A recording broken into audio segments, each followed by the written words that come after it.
in or to my family over the years that fits snugly into the topic of the paranormal. I no longer live in my childhood home, having moved 5 years ago to a farmhouse more northern up in the state. But an occurrence that I do recall was a girl that could sometimes be spotted just across the street near our mailbox. So, our house was just off of a corner, and across the street lay a neighbor's dark red house with 2 pine trees close to the road, and in front of that, on the edge of the road, was our mailbox. Now, as you turn onto our road coming in from the direction of town at night, the headlights of the car would, for a moment, illuminate the mailbox and the pine trees as you pass.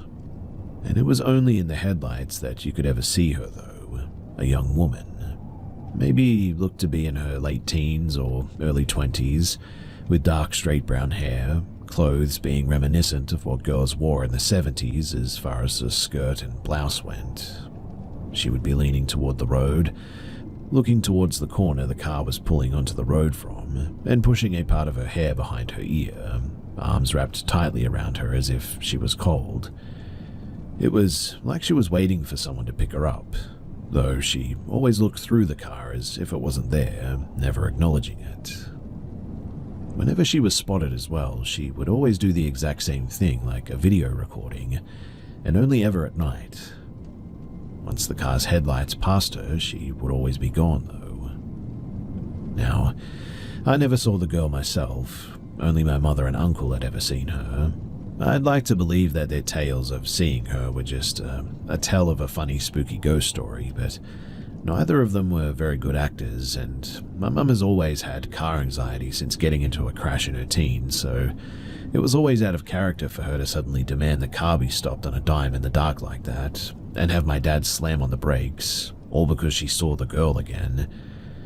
As for my uncle, well, he'd have no reason to come home from work late at night. He lived with us on and off throughout my childhood, and occasionally, but swiftly backing the car into the front yard, almost hitting the bushes just to shine the headlight into the neighbor's yard facing the pine tree, was really out of character.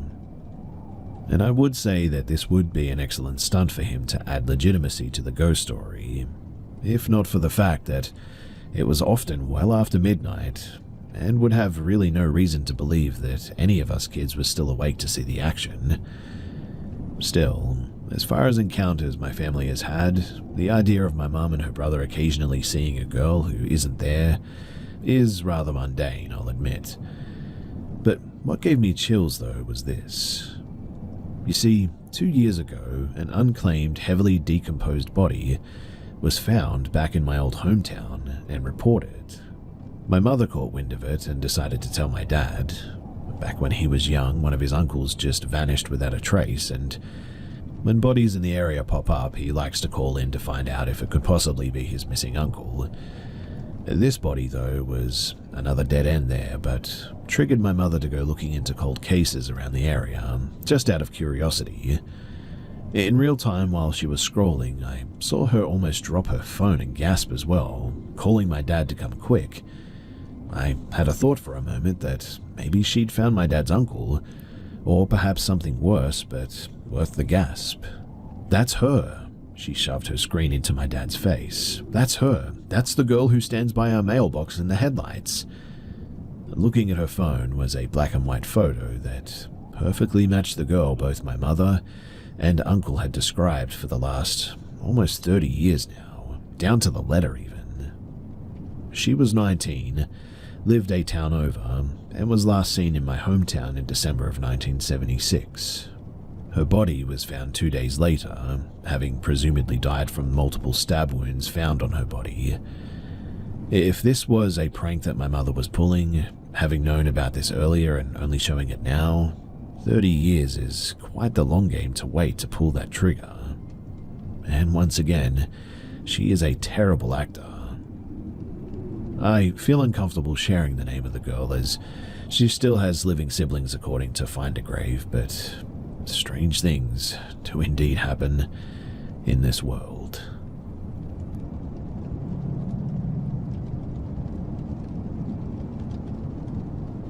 Honestly, I don't even know where to start with this.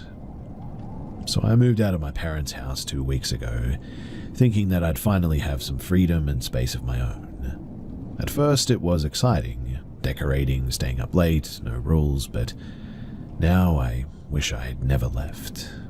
I just don't feel safe here. I don't feel alone.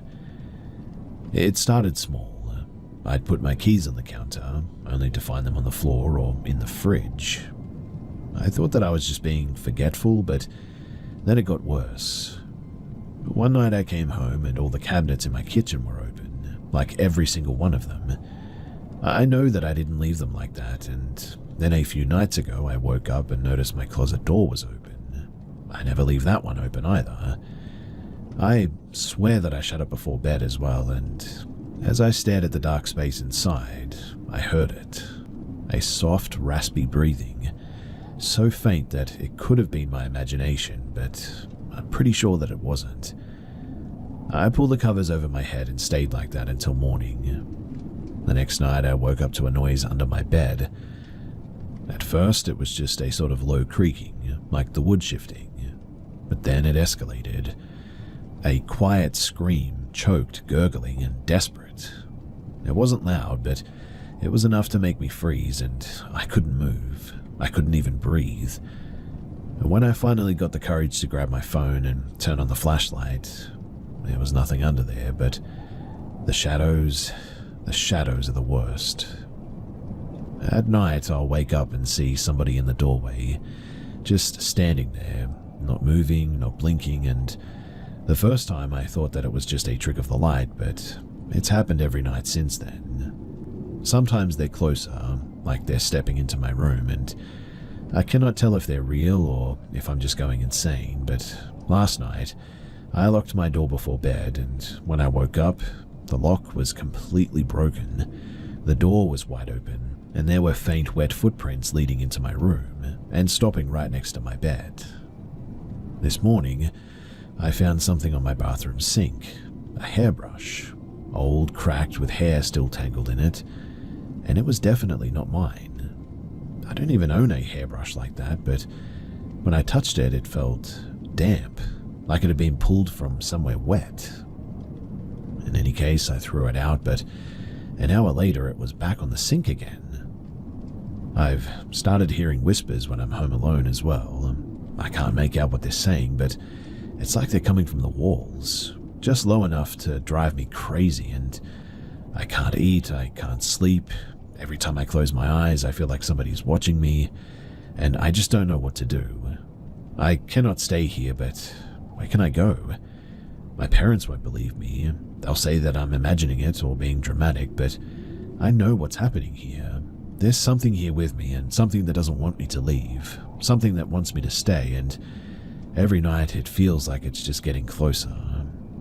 And look, I don't even know why I'm sharing this, but maybe it's to make sense of things, or maybe it's just because I need someone or anyone to know what's happening to me.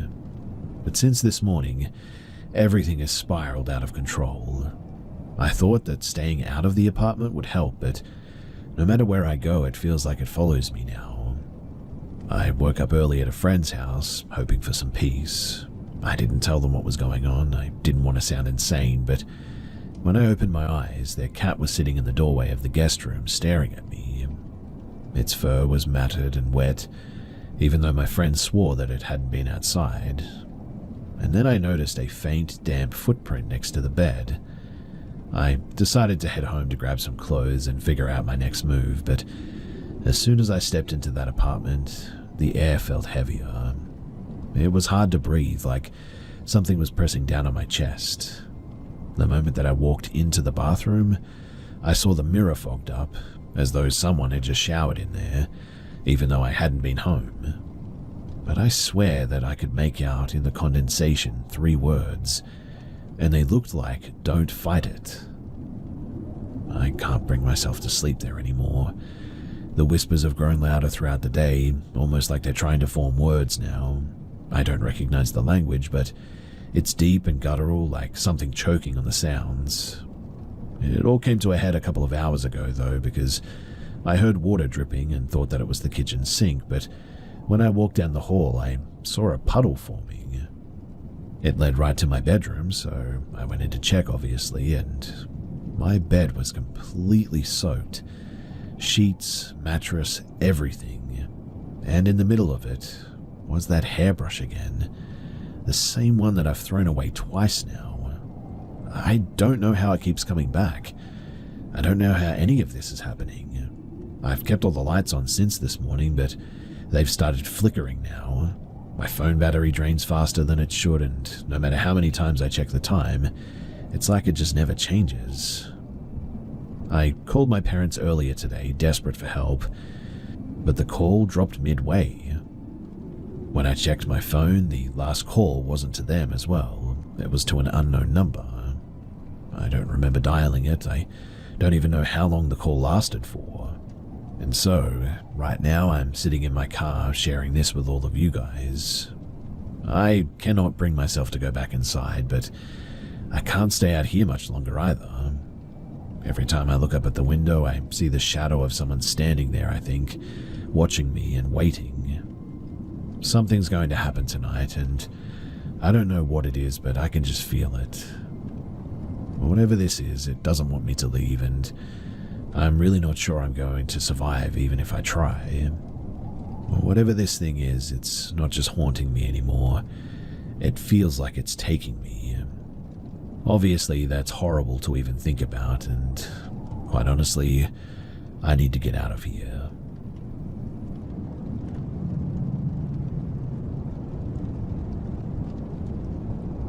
This happened to me a few years ago now. So I was working overnight at the time. I was sleeping during the day, and in the middle of one of these sleeps, I was startled awake because I saw a dark figure standing next to my bed. By dark, I mean more like it was hard to tell what it looked like, but besides human and standing, if that makes sense. But in my groggy state, I could tell that it was holding like a bucket, as if it was just about to go and dump it on me. And I sat up in a rage, swinging at it like, "No, you won't." Grappling with it was futile though, because it was over my bed, so it had the height advantage, and it easily dumped the entire contents of the bucket over my head. I was super annoyed and aggravated, but I realized that the figure was gone. But I was completely soaked. My blankets were soaked, and my bed was soaked as well. As I sat there becoming more lucid, I grew more horrified about how weird this actually was. My bedroom is tiny, my door was locked, I was alone in the house, nothing could hide under my bed or in my closet or anywhere else in my room, at least without me being able to easily spot it. I was also able to wring easily a full bucket of water out of my blanket, and it was so soaked that I eventually gave up on falling back to sleep, put it in the dryer with my bedding to get all the water out, and just stayed up. A giant puddle was on the floor as well of my room that I had to mop up. I smelled it too and stopped short of tasting it, but as far as I could tell, it was just regular, colorless, scentless water. Not sweat or urine or puke or anything. There's not enough room in my body for all this liquid anyway that a mysterious figure poured onto my head in the middle of the day while I was trying to fight to keep it off from doing that. No drugs, no alcohol, I wasn't mentally unwell or anything, and there were no pipes over my head or anything like that. I even climbed into the attic later to double check that. Sunny outside and it wasn't raining or anything. Eventually I went back to bed because I had work that night and I wanted to get some sleep. I told a few of my closest friends and they were all like, "Wow, that's crazy, but I'm sure that there's some sort of an explanation for it."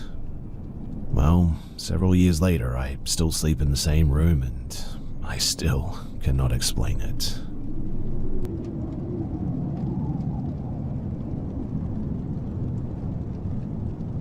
This story takes place in 2016. My parents had just bought our first house in Cold Springs, Nevada. It was a beautiful house too, grand spanking new, and only one prior owner who was a religious nut and stayed in our driveway for a week after we moved in. My dad, he had to pull his pistol out at some point and tell him to leave the property, and that we were not going to pay for him to live in our front yard basically. But that's besides the point. You see, growing up, we had always lived in an apartment. Not the worst apartment, but certainly not the best because, Reno, Nevada. But in 2016, we had moved into this brand new house, planted grass, done a new sprinkler line, and so on and so forth. But when we were moving in, we had the charter people over installing our internet cables, and we found this crawl space or attic in the laundry room. The charter guy came down while we were still moving stuff in and stopped my dad, and he said, "Excuse me, sir, I'm not trying to alarm you or anything, but in the rafters upstairs there appears to be a pair of woman's panties nailed to the rafters." My dad stops dead in his tracks and goes, "What? Excuse me?" He then asks me to put on a pair of gloves and to go and take a look, to which I do because at this time I'm like 16, 17 years old. And when I get up there, sure enough, on the rafters in the middle of the room, there's a pair of white woman's panties with a pink bow in the middle, nailed to the rafters, and they appeared to be used and really, really gross. My dad hands me a hammer and I pull the panties down, putting them in a trash bag and throwing them in the trash. And not thinking too much about it after the police department says that there's no sign of foul play. Cut to a couple of months later and things in the house start to get a bit weird, like cabinets opening on their own, the sound of footsteps in the hallway in the bathroom, and a weird groaning sound coming from the vent in the bathroom across from my bedroom. I tried my best to ignore it, but honestly it was hard to shake it. And one night I'm home alone playing on my Xbox when I hear noises in the kitchen. Growing up in Reno leaves you a little bit paranoid that tweakers are going to break into your house or something like that. So I grabbed my dad's gun from his bedroom and I started sweeping the house.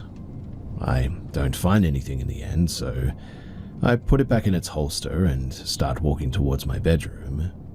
When I turn from the kitchen towards the hall leading to the bedrooms, that was when I see a woman in a dress.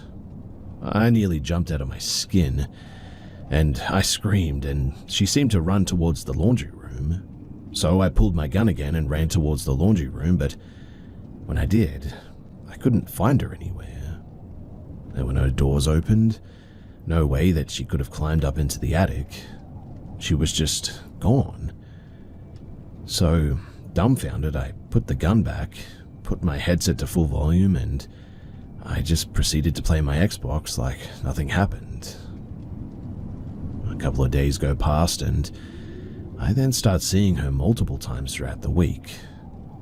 Cut to a few months later and I say, I'm sort of done with this, and she's standing at the end of the hall staring at me at one point from towards the kitchen, so I just bulk up and I run at her. I expect her to do something, but instead she just vanished into thin air.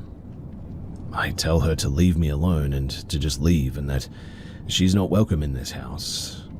I spend the next couple of weeks choosing to ignore any potential activity, just for the woman to never show her face again. Every once in a while, though, I would still hear sounds and moans, but nothing more than that, and the sounds in the bathroom completely stopped about a week after that, and I never saw her again. I moved out in 2020, and I left the state of Nevada and that experience behind. But lately, it's been sitting in the back of my head, so I thought that I should share it with all of you guys. Thanks for listening, and I hope you all enjoyed my interesting first home experience.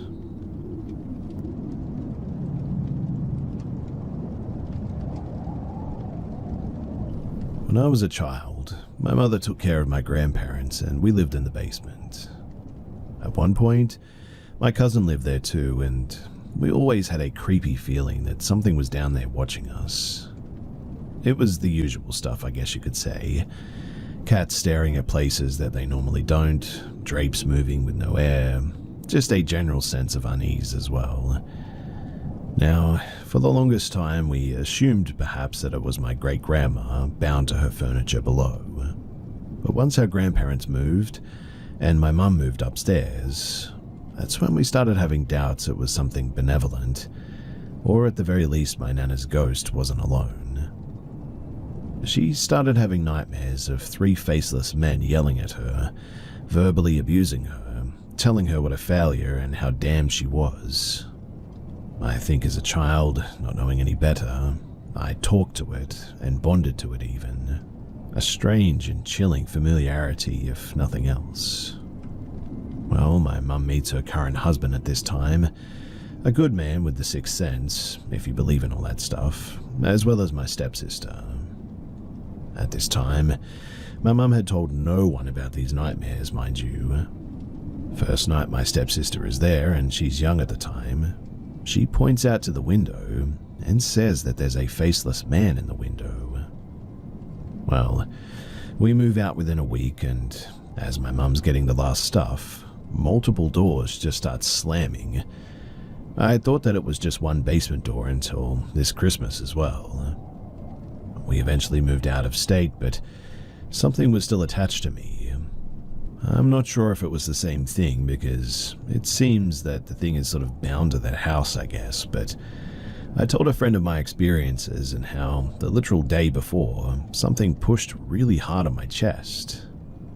Turns out she practiced Wiccan and performed a lot of removal spells. I had never felt that freed before as well, like it was actually gone. Well, about a decade goes by, and by then the Slender Man thing had become a household name for horror. I showed my mum at some point because I was playing the game or whatever, and she immediately went pale. That was him, apparently, the faceless one.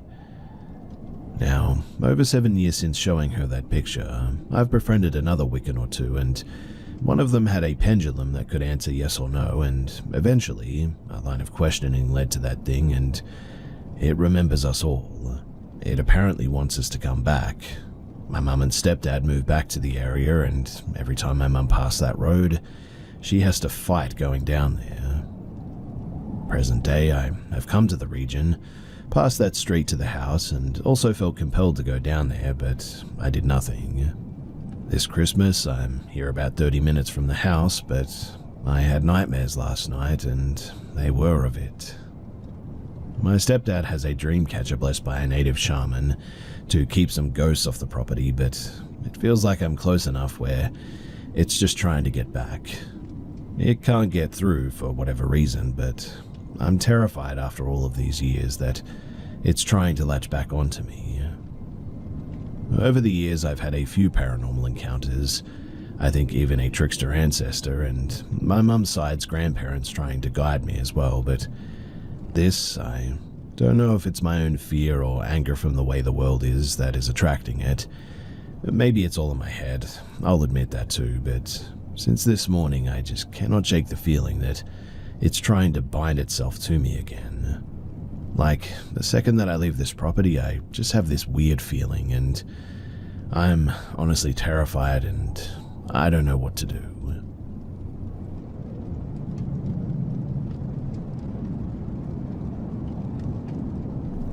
We moved into our house nearly 6 years ago. There's extended family living with us, and when we first moved in, I noticed something angry or seemingly malicious in my kids' nursery. We had the poltergeist works, shadow figures walking back and forth across the door, glimpses in the corner of someone standing there, kids later on saying somebody stands there at night, sometimes a muffled voice or footsteps if you weren't in the room. I took action when I saw our kids waking up with bruises, though.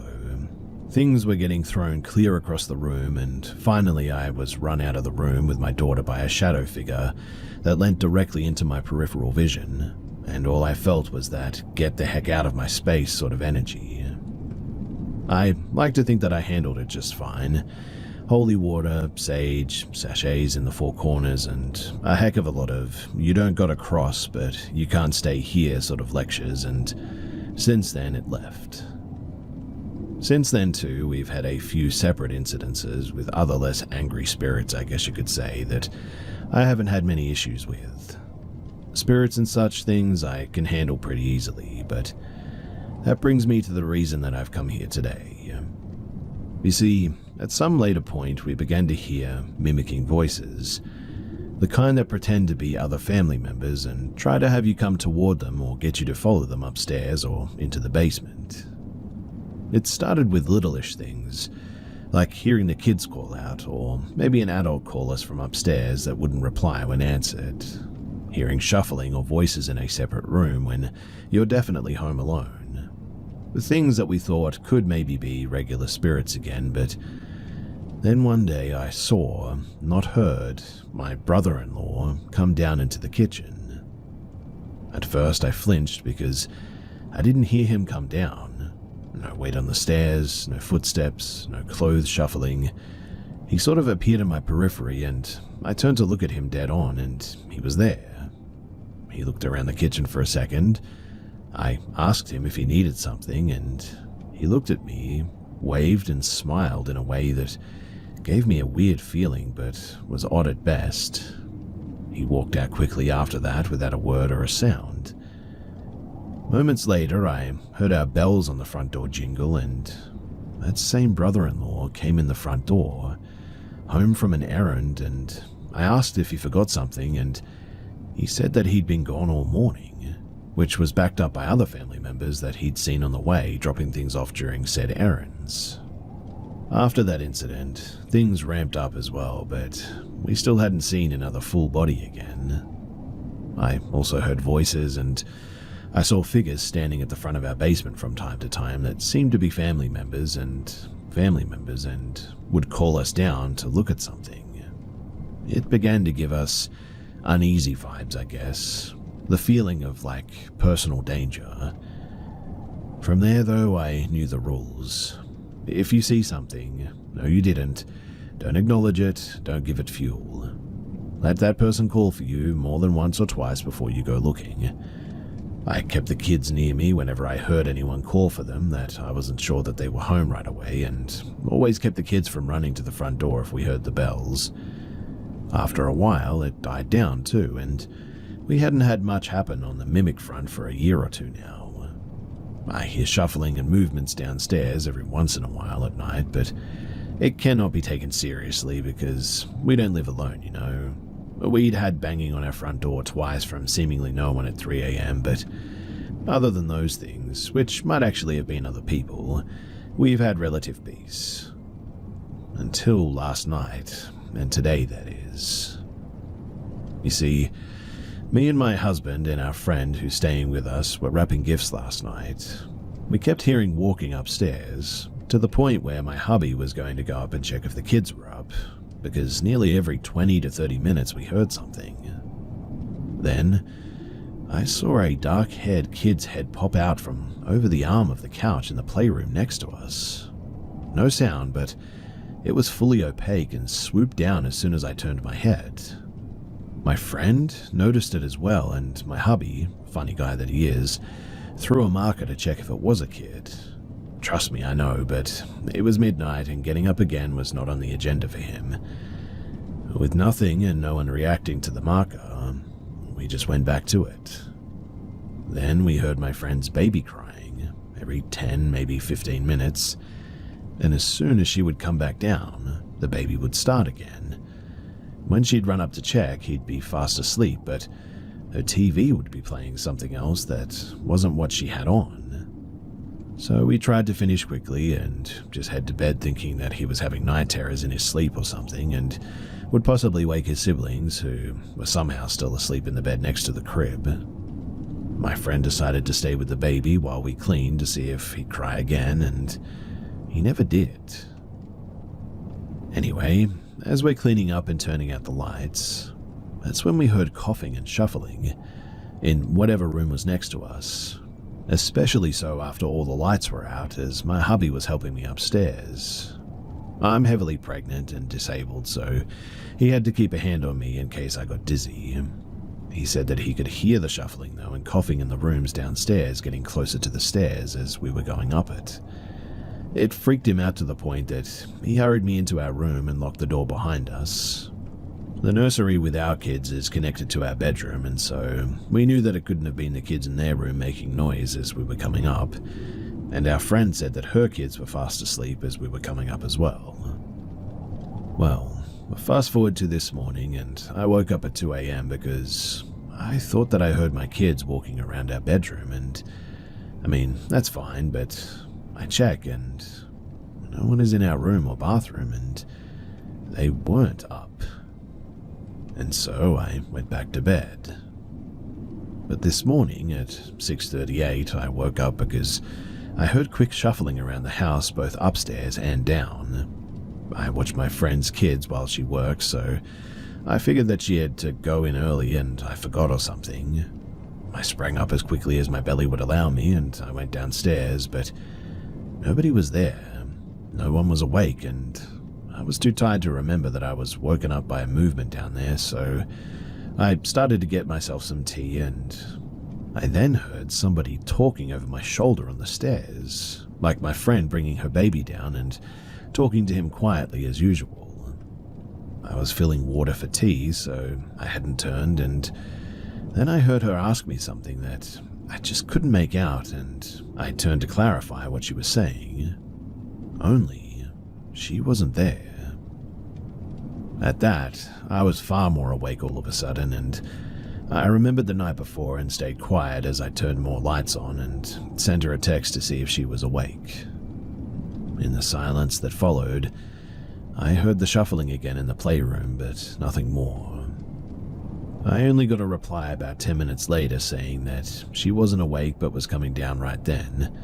She told me that it was because her alarms didn't go off and my text saved her for being late to work. That's when my hubby started texting in chat as well, saying that he'd heard the same things I was at the prior times that I'd mentioned. After that, the morning began a bit more normally, I guess you could say. The kids came down for food, and I kept them with me in the living room to allow my friend's other child to sleep. And yet, when she finally came down, she told us that someone had been knocking on her door to wake her up, and she was too scared to open it and check who it was. And not only is that out of character for her, but I know that we're home alone, and I had eyes on all the other kids the entire morning before that. Nobody left, not even for a bathroom break. So, long story short, mimics are outside of my experience. I need some advice on mimics and whatever I can do to deal with them safely, for my family and my kids' sakes. Any advice is helpful, and I don't know if things that I've mentioned and tried have ticked it off, or if I'm doing the exact opposite of what I need to do, but I could really use some help because genuinely I am completely in the dark here.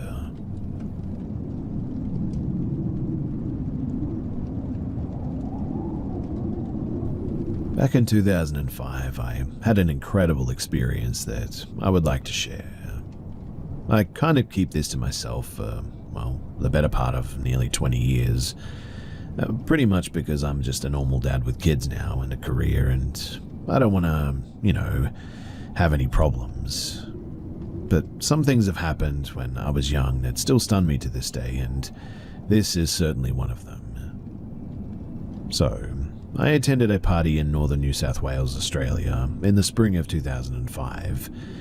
These bush doofs were frequented by odd and usual people of different subcultures, but on this night, it was stranger than the usual ravers that I was used to. They were much more pleasant, much more friendly, I guess. At first, the party was relatively normal, like any other party of its type. Lots of electronic music, people dancing and enjoying the atmosphere. I was there with my girlfriend at the time, who was a bit of a free spirit and seemed to just know absolutely everyone at the party, which honestly wasn't unusual. She seemed to either develop instant chemistry with anyone or already just sort of knew people, and I never got to the bottom of that, but she and I mostly went our separate ways at parties like this and would just meet up randomly as the doof brought us back together. During the night at the party, I met a few interesting people though. This wasn't the first time that I'd met supernatural types or had strange experiences at a party like this, but it was the first time that it happened that I wasn't on drugs. The first one that I remember was a guy silently gesturing to me. I sort of didn't realize that he even was gesturing to me, so just sort of stared blankly until another guy grabbed me and he pointed to the ground where the dude was gesturing.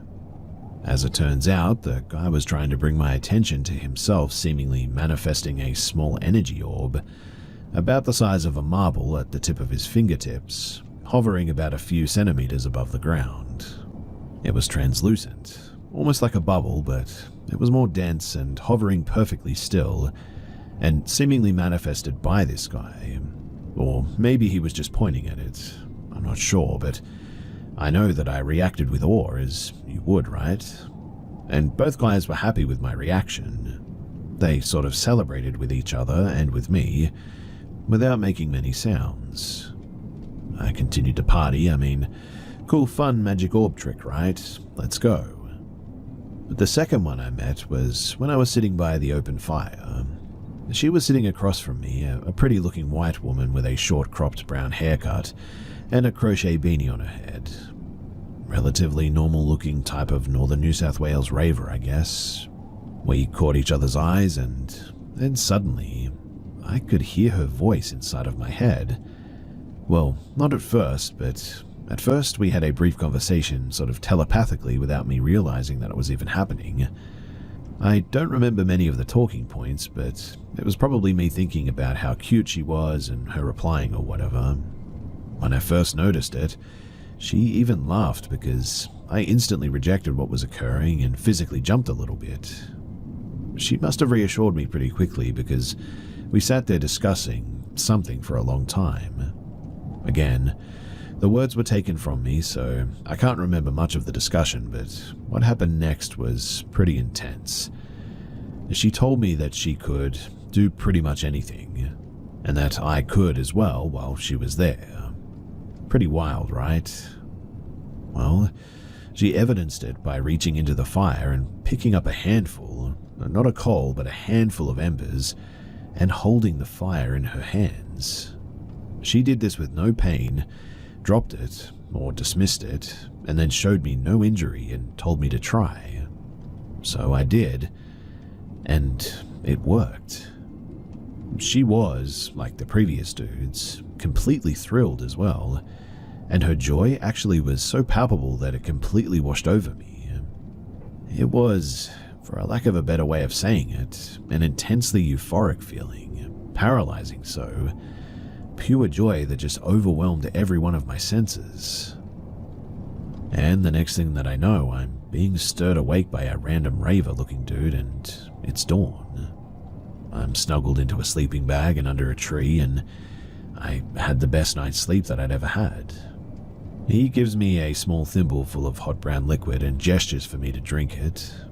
He seems super awesome, so I do, and it tastes sort of like a coffee, but a bit different.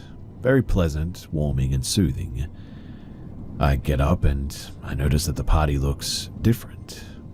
There are no cars around, nobody drinking, nobody passed out on the ground, nobody looking like post-doof-regret partiers, just 20 or so very quiet, very peaceful people, and the DJ, and my girlfriend sitting with them on a rug as they cooked up a hot meal, some sort of stew or vegetable curry.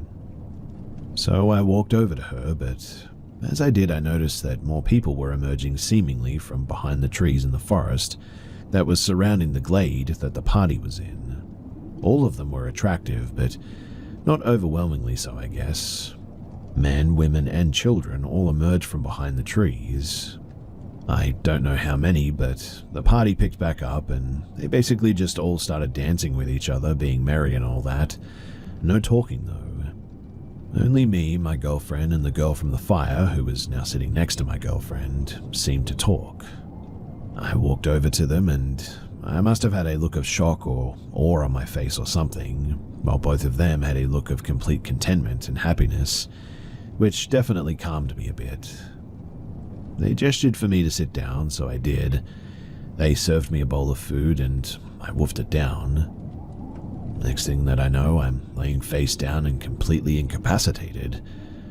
All I remember now is feeling a mild static electricity in the back of my head.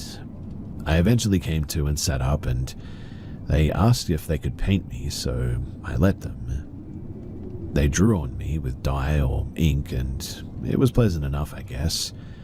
Everyone was still having a good time, mind you, and it took what felt like maybe 15 minutes for them to finish. As soon as they did, the music stopped, people started retreating into the forest, their demeanor changed to almost hostile, and my girlfriend told me that we had to go. She almost dragged me out of the glade and down a small lane that quickly turned into the main road to the highway. Suddenly, all the hungover people and the cars were all visible again. We walked about a kilometer back to the main road and attempted to hitchhike to the nearest town, which took ages. Eventually, we finally got collected and I was able to look in the mirror, and they had painted me in the most incredible clown makeup that I'd ever seen. It was really impressive, to be honest, but I certainly felt like I'd been, I don't know, maybe mocked or maybe even laughed at, perhaps. Well, my girlfriend and I drifted apart not long after that, and as I said, this was a small part of a large series of events over a fairly long period, and my memory of the time isn't amazing for a number of reasons, but this night stuck out for obvious reasons. Also, I still had that clown paint on for quite some time after this, so that was confirmation for me that what I experienced there, it wasn't just a dream or just a hallucination. Something weird was going on, and I have no idea what it was to this day.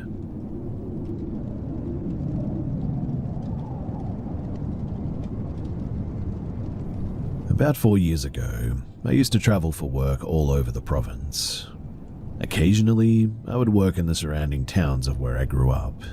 I would stay in a house where my step-grandparents used to live, but my brother owns it now after they both passed.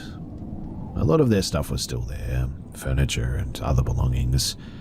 My brother was barely even there, so didn't mind me staying there while I worked, and it was free lodging, so I figured why not.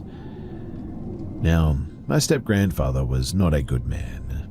In fact, the reason that I moved away was because there was a court case where he pled guilty for horrible crimes, and I was placed in foster care and moved to a city. So it felt uncomfortable being in that house in that first place, but he was dead and I was older, so I gave it a try. The first day in that house, too, I took a bit of a tour. I closed my brother's bedroom door, and same with my nephew's, and I set up a camp in the living room, and then I went into the basement to turn on the water and the heat. When I went down there, I snooped around a little bit, just a bunch of boxes of their old stuff, and nothing caught my eye. I headed back upstairs, closed the basement door, and ate supper, and then I went to work. When I came back about 7 hours later, the bedroom doors and the basement door were open. Weird, but didn't freak me out too much. I told myself that it must have been me and I just forgot or something. I tried to rationalize it, I guess. I made supper, did a bit more work, and then settled in to watch a movie and go to bed. As I was laying in the dark, I felt like I was being watched, though. I got up and put some sheets over the deer heads that my brother had on the walls. But the feeling of being watched, it didn't go away. I didn't sleep much that night, too, but I didn't hear or see anything. It was just a weird feeling. Anyway, the next morning I closed the door again, and I even locked the basement door. The basement had a lock on the outside, as in, if someone was in the basement, they couldn't get out. I went to work, and 9 or so hours later, I came back, and all the doors were open again. Now that was weird, because I knew that I had closed them this time. I went and wandered the house again, looking in all the rooms and braving the basement again even, but I didn't see anything weird. I certainly had a bad feeling in the basement. I went back and tried to relax a bit. That night, I heard some noises in the basement, but I certainly wasn't brave enough to go down that night and take a look. The next day, though, I came up with a bit of a plan. This time, I tied the 2-bedroom doors shut as they were in a corner, so I tied them together so that neither could open. I locked the basement door and put a few cases of beer that my brother had in front of the basement door, and I went to work. After work, I came back, and those beer bottles were moved to the side, and the basement door was open again. I also looked at the doors, and the rope was untied, and the bedroom doors were open. At that, I was freaked out, and I drove the 3 hours back home to the city. I was telling some friends about how the house just didn't feel right, and I was worried that my step-grandfather's spirit or something was in that house. One of my friends was intrigued by this, and one thought that I was messing with them, but the next day we packed up a Ouija board, candles, sage, and a few other things. I brought those two friends, one a skeptic and one a believer. We drove the 3 hours down there, I gave them a tour of the house, and we set up a camp in the living room.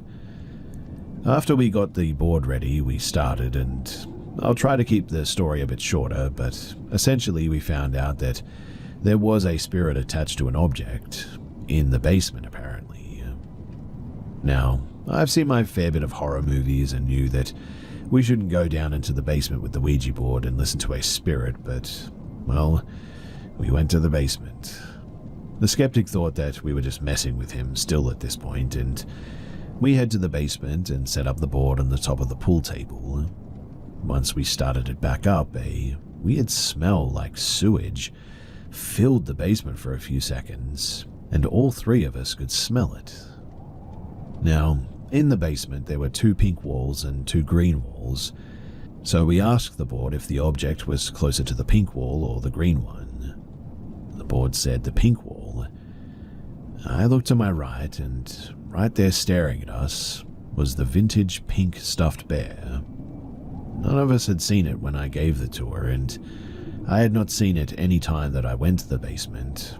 I'd never seen it in my life, in fact. But we asked if it was the bear, and it said yes. At this point, even the skeptic started to come around a bit. We asked what it wanted, and it said home. So what did I do? I walked over to this creepy stuffed bear, picked it up, and I headed back upstairs. We proceeded to ask some questions, and apparently its name was Sarah, and she was 12. I proceeded to bring the bear home, asking the pendulum some questions on the 3-hour drive home. And don't worry, we closed off the session with the board properly. I put this bear in my garage. I set her on top of the board on a table and headed inside for the night. The next day, I went out to the garage to check and grab my board to bring it back inside, knowing that I wouldn't want the bear inside the house if I didn't know that she was going to be safe. When I walked in, the Ouija board was on the ground out of the box, and she was there, still, sitting on the table. I had placed her on top of the box, but yet she was still sitting and the board was on the ground. Weird, right? Well, years have gone by, and I've moved twice since then and now no longer have a garage. For the first 6 months or so in the garage, things would move and go missing all the time. When she first entered the house, my dog wouldn't enter the room that she was in. I kept her in my craft room, away from the public area. My dog would sit and stare at the doorway, and finally I just went up to the bear and said, "If you would like to stay in the house, I need you to stop freaking out my dog and get along and behave." The very next day, my dog entered that room with absolutely no issues. I now live on my own, and the bear is in my spare room. She's well behaved and nothing has happened in the years that I've lived here, and I still think that she's in there, but I have yet to find someone brave enough to talk with her again, and to be honest, I'm not sure I want to either.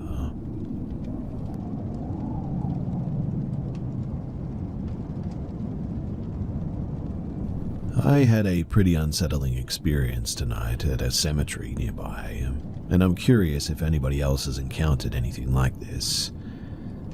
So I visited my friend's grave at around 9:45 to 10 p.m. He was recently buried on Monday, and I've been visiting him every day since. I was by myself last night, Christmas Eve, with no issues. No strange feelings or sounds or anything. Everything felt pretty normal, and the tent from his burial was still set up, so I parked my car at the end of the cemetery, which is a place that you can drive through, and did the same tonight, on Christmas. I brought a friend along tonight, and we sat under the tent for a bit. I lit the same tea light that I left last night, Nothing strange happened, and we were just sitting there talking until around 10:05 when I said goodbye, and we started walking back to my car, and that's when things got a bit weird. You see, as we were walking, we heard growling and barking coming from the middle of the cemetery. We weren't sure what it was, but we kept walking towards my car. Then we see a large white dog, about the size of a large shepherd, but with patches or spots. It didn't approach us, but it was pacing back and forth, and the weird part was that it didn't seem like a normal dog. My friend heard it growling the whole time that we were walking back, and at this point we turned off our flashlights and started walking slowly, with my friend keeping his eyes on the dog while I kept my gaze on my car. The dog didn't move forward or toward us or seem aggressive or anything, but after a while it just sort of, well, for a lack of a better term, disappeared. Now, the cemetery is pretty open, and we were both watching it, so we don't know how it just vanished like that, but once we were in the car and I locked the doors, things took another strange turn. As I was backing out, we both heard a woman's voice scream, "Help." It sounded like it came from near the cemetery, and we quickly left and we went to my friend's house where we noticed something. There were long, dragged finger marks on my car's trunk, and two very distinct, fresh fingerprints on the passenger side door. They weren't there when I first got into the car, and we certainly didn't stop to take pictures at the time, but it was pretty clear that something had left those marks. I don't know if it's related to the cemetery experience or maybe something else, but the whole thing was just really unsettling, and I don't know what to think about it. So, has anyone here ever experienced anything like this, especially the growling dog or the woman's voice? I'm trying to make sense of it, but I'm really not sure what to think about all of it. So if you have any insight, then thanks in advance.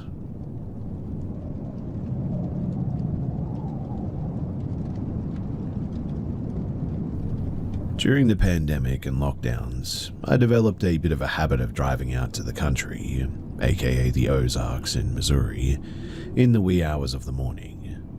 Honestly, it was great too. It felt like I had the entire country to myself at times, with not another living human around. Even driving from Springfield to Joplin on the interstate was pretty isolated, except for 18-wheelers, I guess. Now, I had a few paranormal encounters during this time, and this is one of them. So on one of these nights during the pandemic, me and my wife at the time were out driving around in the early morning near Springfield, Missouri. We were cruising the rural back roads and farm roads. We were getting tired and decided to take a quicker way home, so I ended up turning down this one dark road that I knew of. I smoke cigarettes, so I keep my window cracked. And all of a sudden I get this whiff of, and the best way to describe it is like rotting onions. We both started getting bad vibes, like we just shouldn't be here. I'm now looking for a side road or a driveway to turn around in, and no sooner than I get the feeling that we need to find a place to turn around is when we see a man limp running. The craziest thing is that he had on a dress suit and his head was pale white and no hair. Another thing that made it weird is that he never turned around or otherwise acknowledged that I was even there. He didn't move over, flinch, or anything. I had this gut feeling not to pass him. We ended up coming to another road and I took it. And this thing was probably 100 feet or 30 meters ahead of us. This happened around 4 in the morning. The road was dark and it was void of any street or traffic lights, except for my vehicles. He had no light on him that I could tell of. The only things on that road were a couple of houses and a cemetery about maybe a mile further than we were. Later that afternoon, I drove to that cemetery, and there was a pickup truck with a man and a woman mowing the cemetery, giving me the evil eye. I never stopped, but I wanted to see if any ground had been disturbed. I know, there's no such thing as zombies, right? I'm not talking a parasitic or fungi type. It is impossible biologically for a decaying corpse to move on its own, from what I understand, but I just wanted to rule it out, I guess. I really don't know where the smell was coming from, but the odor was gone when I went back, and any other time that I've smelled something similar to that in a mausoleum. Anyway, I have no idea what was going on, but it was creepy nonetheless.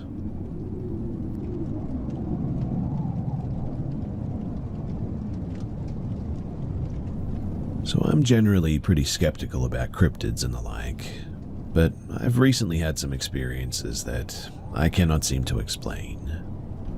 I've been an avid outdoorsman my entire life, and I've spent countless hours in and around the woods, and this one just has me stumped.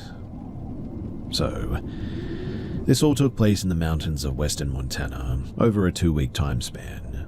I was out having a campfire in a relatively secluded location with one of my friends when we noticed a random light from off in the woods. I didn't think too much of it at the time, but we noticed it moving around a bit, so we just sort of chalked it up to a late-night hiker with a headlamp. But considering our location and the time of night, it just didn't feel comfortable staying around, so we left. A couple of days later, I returned to the same spot alone, and I didn't see any lights at first, but after about an hour they showed up again, in roughly the same direction, but this time there were 3 lights. The weird thing though was that they all moved in sync, bobbing up and down and getting closer and further away, all in unison. I decided to walk towards them to see if it might have just been a sign reflecting a light that I hadn't noticed or something, but as I approached, they seemed to be getting further away, maintaining roughly 300 yards of distance between me and them. So in the end, I just turned around and left the area. Then, a few days after that, I returned to the same place, this time at around 2:30 in the morning, but I just couldn't shake the feeling of paranoia that had overcome me this night, seemingly from the minute that I showed up there. At about 3:45, I heard a single noise too that sounded like a whistle, but just a single note, and nothing crazy, but it sounded far off and deep into the woods. So I dismissed it as just a bird or some other small critter, but about 20 minutes later I heard more whistling, this time a genuine tune that lasted about 15 seconds and sounded no more than 50 yards away. At that point, I said to heck with this, and I bolted to my car and I left. I haven't been back since, and maybe I'm just being paranoid as there has been a camper murdered in that area not too long beforehand, but this has been my creepiest experience in the woods since, well, as long as I can really remember. But what do you guys think? Is there anything in the area that could explain these encounters? And if there is, what is it? Also, for reference, here's the picture of the lights that I saw on that second day.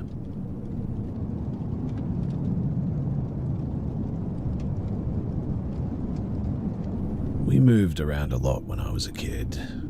The first time there was any sort of ghost or Hatman figure mentioned around me, I was only a few months old. We were in a women and children's refuge, and my older brother and I shared a room while my mum had her own. And one night, my brother goes into my mum's room and wakes her up, crying and yelling, bad man," thinking that it was my dad, which is unlikely as he didn't actually want me. My mum goes into the room and she sees the window open and me on the floor beside it. I was too young to be able to leave my cot, and my brother couldn't have been able to reach me at this age either. It's important to note that we were in a refuge because my dad was abusive to my mother, not because he had any interest in trying to take us away from her. But later on we moved twice more.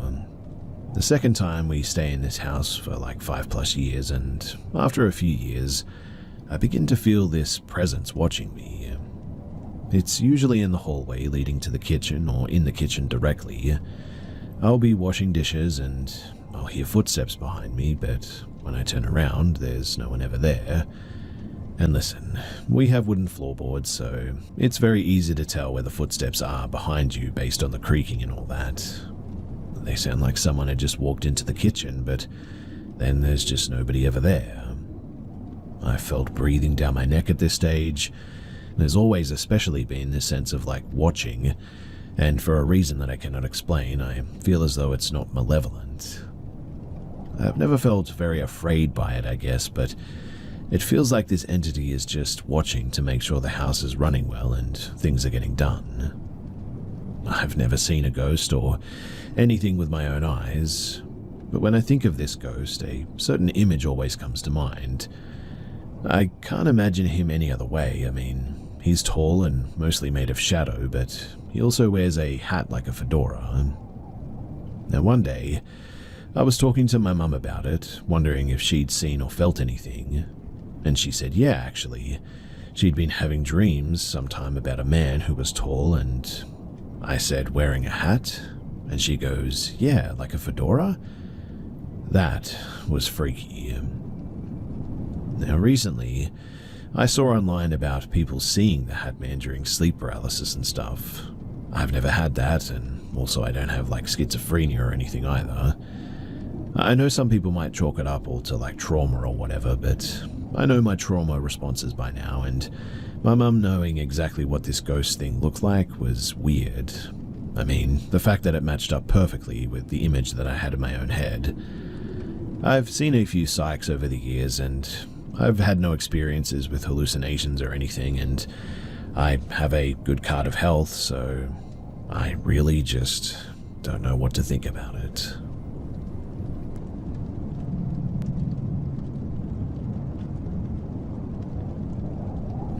About 3 months ago, on my usual daily walk, I was walking that day in the evening. I was at a road in my village where new houses were being built, and as I was walking, in front of me, a dark, solid black arm from below the elbow, including the palm and fingers, was running from my right to the left.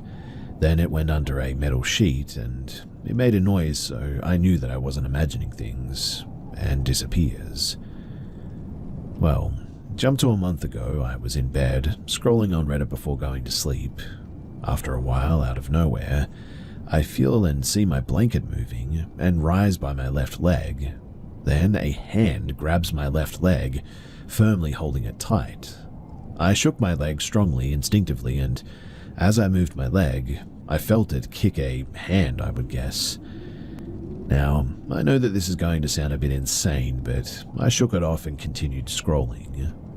The reason for this reaction was because, well, I'm pretty much used to the paranormal stuff happening to me now. For example, not related to this story, but I was at a friend's house and we were outside chilling and talking at like 3:30 in the morning. I was on a couch facing the kitchen, and I saw a shadow figure, black but transparent, like it was black but you could see through it. I tell my friend to look and to see if he sees what I'm seeing, and he goes completely white. Mind you, he's a complete skeptic. At that moment was absolute confirmation for me that I'm sensitive to these things and not just seeing stuff. That wasn't my first rodeo, obviously, but that was the first time that somebody else saw what I clearly saw too.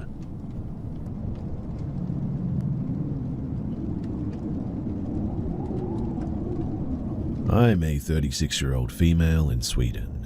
I've worked in mental health care for the last 18 years, mainly with people with psychotic illnesses like schizophrenia. I was working in a group home for 9 years and was very close with my co-workers there, especially 2 females. The last few years I worked there, another female started working there too. Her name was M, and the 4 of us grew very close. She was very timid, shy, friendly at times, and we got along pretty well. She was, however, often on long-term sick leave because of her own mental health issues, so we didn't meet much at work, but she always showed up at our after-work dinners, so we continued to stay in touch, even when she wasn't well enough to work full-time. She told us that she had a history of schizophrenia herself, just like the patients that we were treating, but that she was medicated and hadn't had any psychotic episodes for years. Now, since I have an education in psychiatry and a long experience with schizophrenia, I have no judgment towards people suffering from the illness, and it didn't bother me being friends with someone who had a diagnosis like that. And even after what I tell you, I still feel the same way. In the summer of 2023, I had moved on to work in a new place, also with mental health, but this time forensic psychiatry, like a halfway house for mentally ill murderers, etc. The four of us stayed in touch and still met every now and then for dinner parties and whatnot. Em told us that she had been evicted from her apartment because of an incident where she had accidentally entered her neighbor's apartment in the middle of the night. She told us that in the huge apartment complex, the doors all looked exactly the same, and that she simply walked in the wrong door by accident, and that the neighbors, they'd created a bit of a scene out of pure drama and reported her to the police. I somehow felt that while that sounded out of proportion to evict someone just from that perhaps the landlord took that kind of action because he judged her based on her medical history, and I felt honestly bad for her. I questioned her if something else happened, and she claimed that it didn't and that this was the full story. In Sweden, it's very difficult to get a contract for an apartment when you've gotten evicted before. You pretty much get blacklisted and that's that. So Em asked if she could move in with me. Since she was literally on the street, literally homeless, I said, well, of course you can. I've always gotten myself into uncomfortable situations by saying yes instead of thinking about myself, and had no idea just how severe this situation would get when I said yes to Em. So I live in a pretty small apartment. It's one bedroom that pretty much only fits a bed and a desk, a living room that fits a couch and a TV, no room for an extra bed, a small kitchen and a small bathroom, and I have 2 cats too. We decided that Em was going to live in the living room, and I offered her to throw my couch out so she could have a bed there, but she said that she was fine with sleeping on the couch since it's comfortable enough. I insisted on giving her a bed, but she always declined. There's a door between the living room and the bedroom too, but between the living room and the hallway, there's just an open arch, so she wouldn't have total privacy by any means. But I hung up a thick velvet curtain covering the arch, so at least that gave her the sense of a door and more privacy than nothing. There's another door from my bedroom to my kitchen too, so I have 2 doors to my bedroom. I have to have one of them open at night since my cats want to go in and out, and they also have their litter boxes in the bathroom, and food and water in the kitchen. I naturally kept the kitchen door open and not the living room door, since that's where Em lived and we wanted to keep our privacy somehow.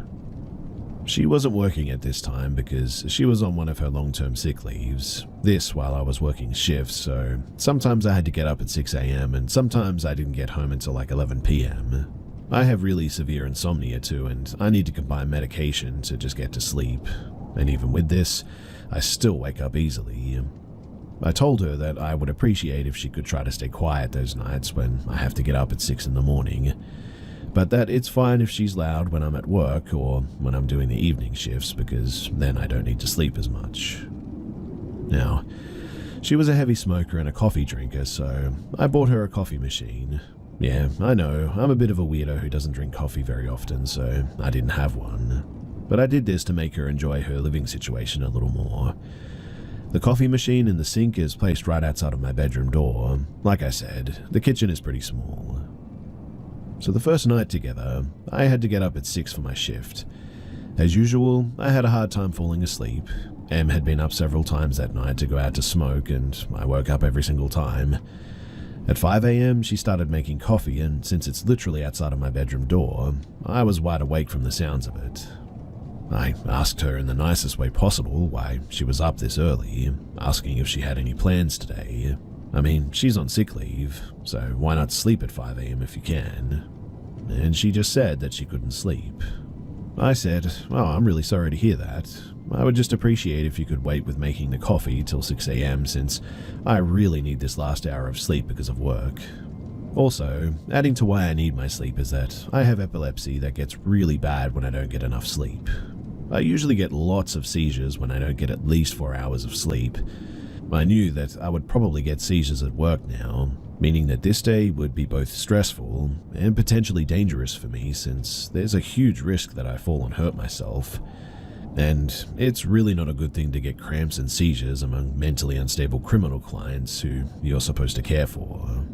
And look, I know it's not an ideal situation to work in that field with my condition, and I can inform you all that I did quit after only 6 months. Anyway, She said that she really wanted a coffee with her cigarettes, but that she would try to wait the next time that I have to work. I accepted it, and I went on with my day, but things just didn't get any better. She continued to wake me up early in the morning and through the nights, and continued to promise to stop, but insisted that she really wanted coffee with her cigarettes. I suggested making the coffee the night before, or drinking iced coffee or Coke instead, but she didn't want that. I should add too that she demanded for me to be silent at 10 p.m. because that's when she wanted to sleep, and genuinely I respected that. She used to get these moments of binge eating too, where she would empty my fridge and pantry from everything that I had.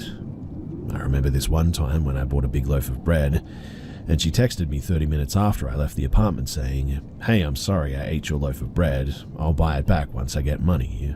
Like an entire loaf of bread in 30 minutes. I had told her when she moved in to feel at home and what's mine is yours, so I couldn't really get mad at that, but it did start to annoy me for two reasons. I mean, it was getting kind of expensive since it was such huge amounts, and it was always in inconvenient times of the day, like after an evening shift when the store was closed and I came home hungry, and she had emptied the kitchen from literally everything that I had bought the same day. Em also had long black hair that was absolutely everywhere, all over the sink, the floor, the bathtub. I'm no clean freak, but I think anyone could understand that this isn't the nicest thing to step into or see everywhere in your house. She also left her fingernails and toenails on the bathroom floor. There were also pee drops on the toilet seat every time that she had been to the toilet too. I saw a silverfish on my bathroom floor. Never ever seen one before. They eat hair and skin and nails and whatnot, so I figured that this fella probably enjoyed life because of the new dirty conditions my bathroom was in. At first, I didn't want to say it straight out because I thought that it would hurt her and I didn't want to make her uncomfortable. So I just put a broom and shovel in the bathroom to imply that we needed to sweep the floor more often. This didn't seem to work, so after a while, I told her in the nicest way possible with a smile on my face, "Do you think we could try to clean the floor in the bathroom more often? We tend to lose some hair when we brush it, and I'm afraid that we might get pests. I saw a silverfish the other day, and I don't want it to get worse." I always made sure to say we instead of you, so she wouldn't feel attacked, and she promised to think about it, but nothing changed. Now, I started dating a guy around this time, and was head over heels for him. He was also in a roommate situation, so we had a tough time getting any alone time. I asked Em if there was any chance that we could get one night to ourselves every now and then in the apartment, and that she of course would get the apartment to herself as well. She didn't like the idea and claimed that she had nowhere to go, no friends or family. Now, I wasn't asking her to leave for 24 hours or anything, just a few hours so we could just get some quality time together. She could just go to the library or take a walk or whatever. I mean, I was at work for like 8 to 10 hours, 5 days a week, so she got a lot of time to herself. One of our old co-workers realized that this was really tearing at my mood, to never get any time for myself, and I started feeling really suffocated. She offered that Em could stay the night at her place. After all, they were friends too. Em said that she didn't want to bother her, but we told her that she didn't. They're friends. She's more than welcome. And I really just want one night to myself and my guy after all. I didn't understand why she made such a big deal over leaving me and the apartment for just one night. She eventually accepted and spent the night there, and I spent the night away the next week so that she could go and get more alone time too.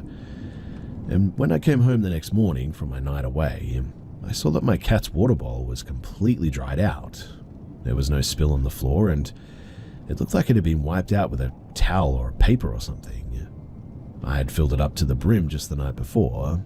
I asked her how this was possible, and she said that the cats must have tipped it out, but there was nothing on the floor, like I said. But my cats are overly social and usually cuddle up with strangers after just a few minutes, and I noticed that the cats withdrew from her more and more over time, and the last couple of weeks, they never left my bedroom except from when they ate or used the litter box or whatever.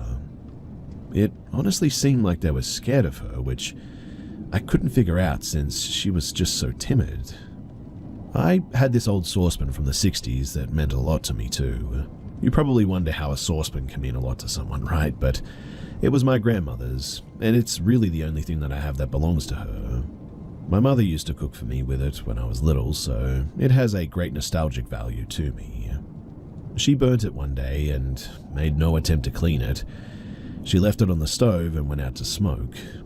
I found it ruined, and I cried that day. She didn't even say that I'm sorry. She also broke dishes several times and didn't bother to replace them or apologize. This added to my frustration with her naturally, and it had been probably, 2 months had gone by now, and she kept waking me up at night, kept binge eating my food, never cleaned, never left the house, scared my cats and ruined my things. I realized too that she stole my prescripted sleeping pills at one point, lots of them as well, and I only get one per night, not more or less, and as you already know, I really need them. I had 20 of them in my nightstand when I left for work, and when I came home, they were gone. She denied this, which is pretty hilarious since nobody else could have been there. But my frustration was getting heavy. The summer heat was strong, and I felt locked up in my tiny bedroom with my 2 cats, never getting any time to myself, never any time alone with the guy that I was dating, except for once every 14th day. My apartment was messy and she was stealing from me. All of this was beginning to culminate. But one day, out of nowhere, my old elementary school classmate texted me on Facebook asking me how I know Em.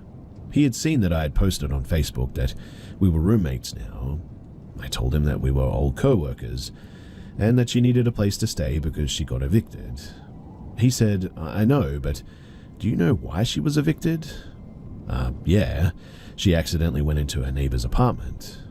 He said, that's not the full story. She broke in and snuck up to their sleeping baby with a knife in her hand, but luckily the father woke up and wrestled her down and managed to save the baby. Thankfully nothing happened, but it was definitely a close call. I felt sick to my stomach. Could this be true? It would certainly explain why she was evicted, but it just sounded so horrible. And she is such a timid, nice girl. I had so many questions. But my friend had the full police report. Apparently the couple that Em had broken into was his ex-girlfriend and her family. It seemed that Em had a psychosis episode during the break-in, but those parts weren't public. It was, however, clear to me that she had been lying to me about why this had happened, and about how long she had been mentally unstable for. I started getting quite paranoid now, and I was already very frustrated with everything, and it was around this time that I really wanted her to move out. We did, however, have a contract that she had 30 days notice, and I knew that if I asked her in a harsh way that it would mean 30 days of chaos until she moved out. So I wanted to handle this as nicely as I could. I started looking for cheap hostels for her that I could suggest to her so she wouldn't be on the streets. I sat down with her and told her that I loved living with her and I feel really horrible for this, but I just miss my alone time and that the apartment is too small for 2 people. I said it wasn't personal and that I wouldn't want to live with anyone right now and that I wished it would have worked out and that I'm really sorry and hope that we can still remain friends. She looked absolutely crushed and said that it wasn't possible. I showed her the hostel that I found and said that I understood that it wasn't the ultimate situation, but I really needed her to move out because I felt suffocated, and also the summer heat was making it tough to always have the door to the bedroom closed, and that it was tough for me to not get my sleep, etc. She said okay. She was going to try and move out, but not until 30 days had passed, and I said of course to this. The first night after our talk, she got up and made her coffee at 2:30 in the morning. I nearly had a mental breakdown that night. I mean, I was going to get up at 6 and I couldn't go back to sleep. I asked her in the morning for probably the 10th time to not make coffee until I get up, but she didn't even answer me that time. She just sat in the sofa and stared out the window. I said, "Em?" and she kept staring. I was a little bit freaked out by that, but I left for work. She kept being weird though, kept making a mess, kept waking me up, kept eating my food, and all I could think about was the incident with her and the baby and the knife and all that. I eventually got so ticked off about being woken up by the coffee maker, I plugged it out and stored it in my attic, which she had no access to. It may have been childish, I know that, but I was just genuinely getting so tired at this moment. My sleeping pills were stolen, and I was starting to feel like Edward Norton in the beginning of Fight Club. Well, the next night, I woke up at 4 a.m. by her making coffee in a saucepan. Not my grandmother's saucepan, thankfully. That one was ruined. I tried talking to her again, explaining the situation, but she just stared and didn't reply. Me being frustrated and on the tipping point, took the saucepan and stored it in the attic as well.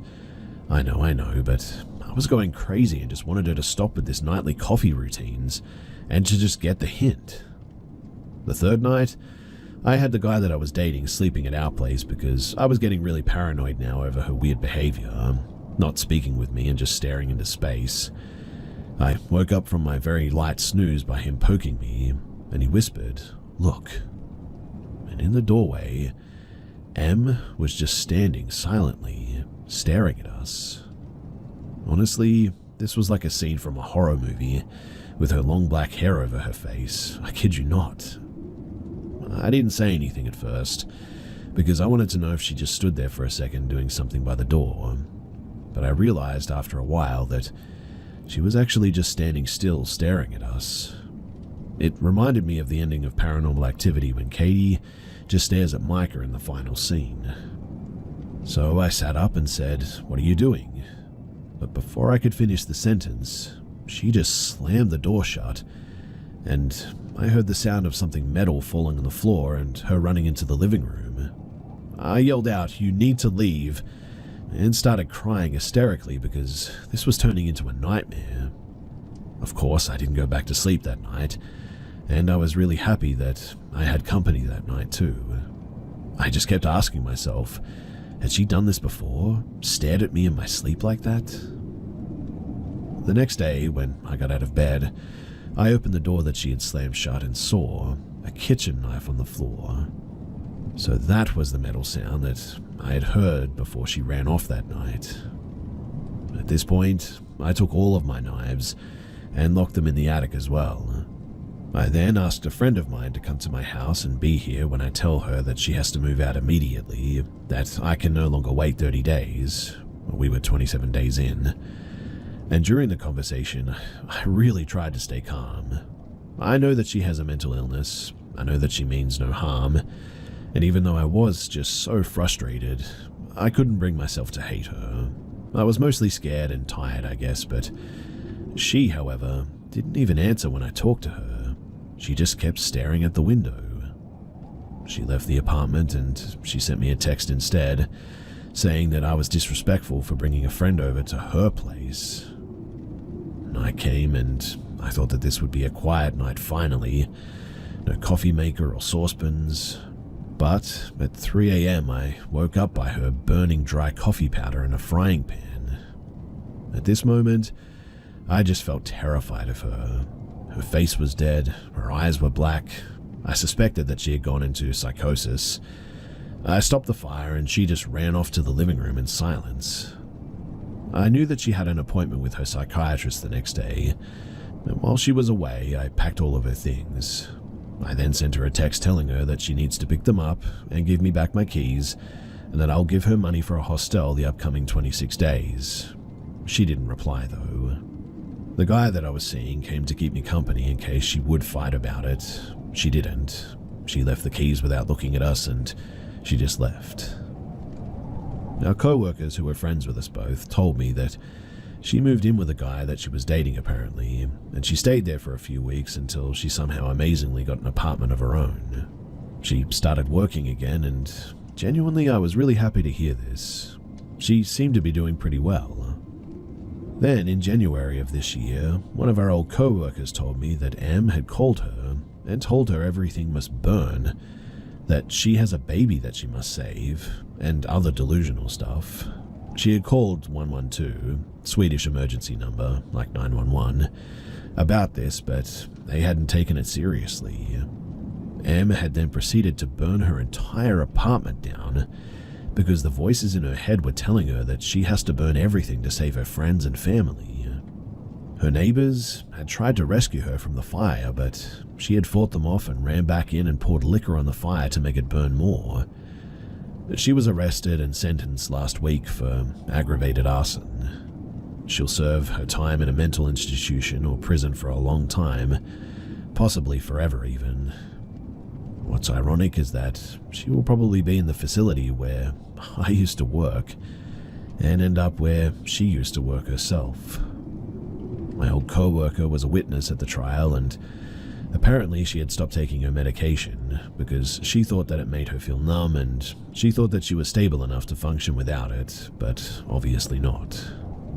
She had also stopped taking her medication the last few weeks when she stayed at my house, so when she stared blankly into space, she was going into psychosis. When she stared at me with a knife in her hand, when she burnt the frying pan that last night too, she was in a state of psychosis. It's really disturbing to think about what could have happened to me and my cats if she would have stayed too, or if I had been a heavy sleeper. I also think about what would have happened to that baby that she snuck into before she was evicted. And yeah, I know it's crazy that I didn't just throw her out by then, but it was very complicated. The reason why I haven't been able to talk about it with my friends is because they sympathize with her and have minimized my experience, and they think that I'm making a bigger deal out of it than it actually has been. I sort of understood it too, since they have never seen that darkness in her eyes that I saw that last couple of days. So really, I can't blame them, I guess. Also, I remembered something recently too that I wanted to add. There were several times when I was going to work early in the morning that she occupied the bathroom by taking long baths. I patiently tried to wait until the last minute before knocking and asking her if she could get up and get back in after I had gotten ready and left for work. It's just another thing that added to my frustration. I felt really ill one time when she was staying here too. I don't know at the time what it was, but I woke up in the early morning one day feeling very nauseated. On my way to the bathroom, I literally almost had a heart attack and threw up at the same time because it takes like 10 seconds to get to the bathroom, so you can imagine how bad it was when I didn't even make it. And I had a really high fever and kept throwing up, and I was just a mess. Obviously, you would understand too that you would want your bathroom to yourself at this point. Actually, I think it's pretty understandable that you'd want to be completely alone when you're just this ill, right? My head was spinning, and I'm guessing I was nearly hallucinating from the high fevers. But one random thing I laugh about today is that it was Eurovision week, and for some reason the flute solo from Moldova's song was stuck on repeat in my head while I was in and out of fever dreams. I have a hard time listening to it today because of this, but anyway, working in healthcare, I also have a natural instinct of not wanting to spread infections, so my first thought was that besides wanting to be alone, I didn't want to risk giving whatever this was to Em. So I begged her the moment that I noticed I was ill to please leave for her own sake. I mean, I could barely speak because it made me throw up that easily, and our friend in common had asked her to water her plants that week, so she had the keys to her place and could have been alone there. But Em refused to leave, and I swear if I had the energy to slip out of the window and to fall to my death, I would have, but I couldn't. Anyway, I was half sitting or half laying on the toilet with a bucket on my lap, my head sort of resting in the bucket of puke because I just couldn't hold it up with the high fever, and I just begged through whispers for her to leave so she wouldn't be as ill as I was too. I told her, what if you get sick soon too? We can't share the toilet. I'll be here all day. You should go to her place before it's too late, please. Eventually, she left, really ticked off at me. It turned out that I had a severe case of food poisoning, and I was well again after 2 days, but man, the fact that she refused to leave is something I felt I had to add to the story because it just made me so frustrated. Also, that reminded me that she used to shut my cats inside of my bedroom while I was away at work or whatever. She did this so that they couldn't eat, drink, or use the litter boxes. She claimed that she just recently closed it because she was trying to sleep, but I remember that she did it in the middle of the day one time, the last few days too, so she was lying about that for sure. Anyway, I could genuinely just go on and on about this whole situation, but that's the story, and thankfully, I survived.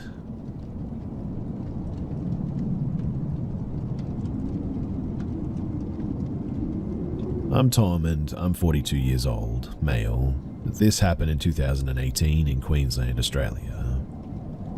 So I was heading on a hike to Lamington National Park with a woman that I was seeing for a few months at the time, Belinda. She brought along her two boys, 10 and 12.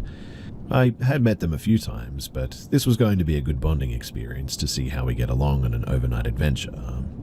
I really liked Bea and I wanted to get serious with her. There was a lot of counting on this too.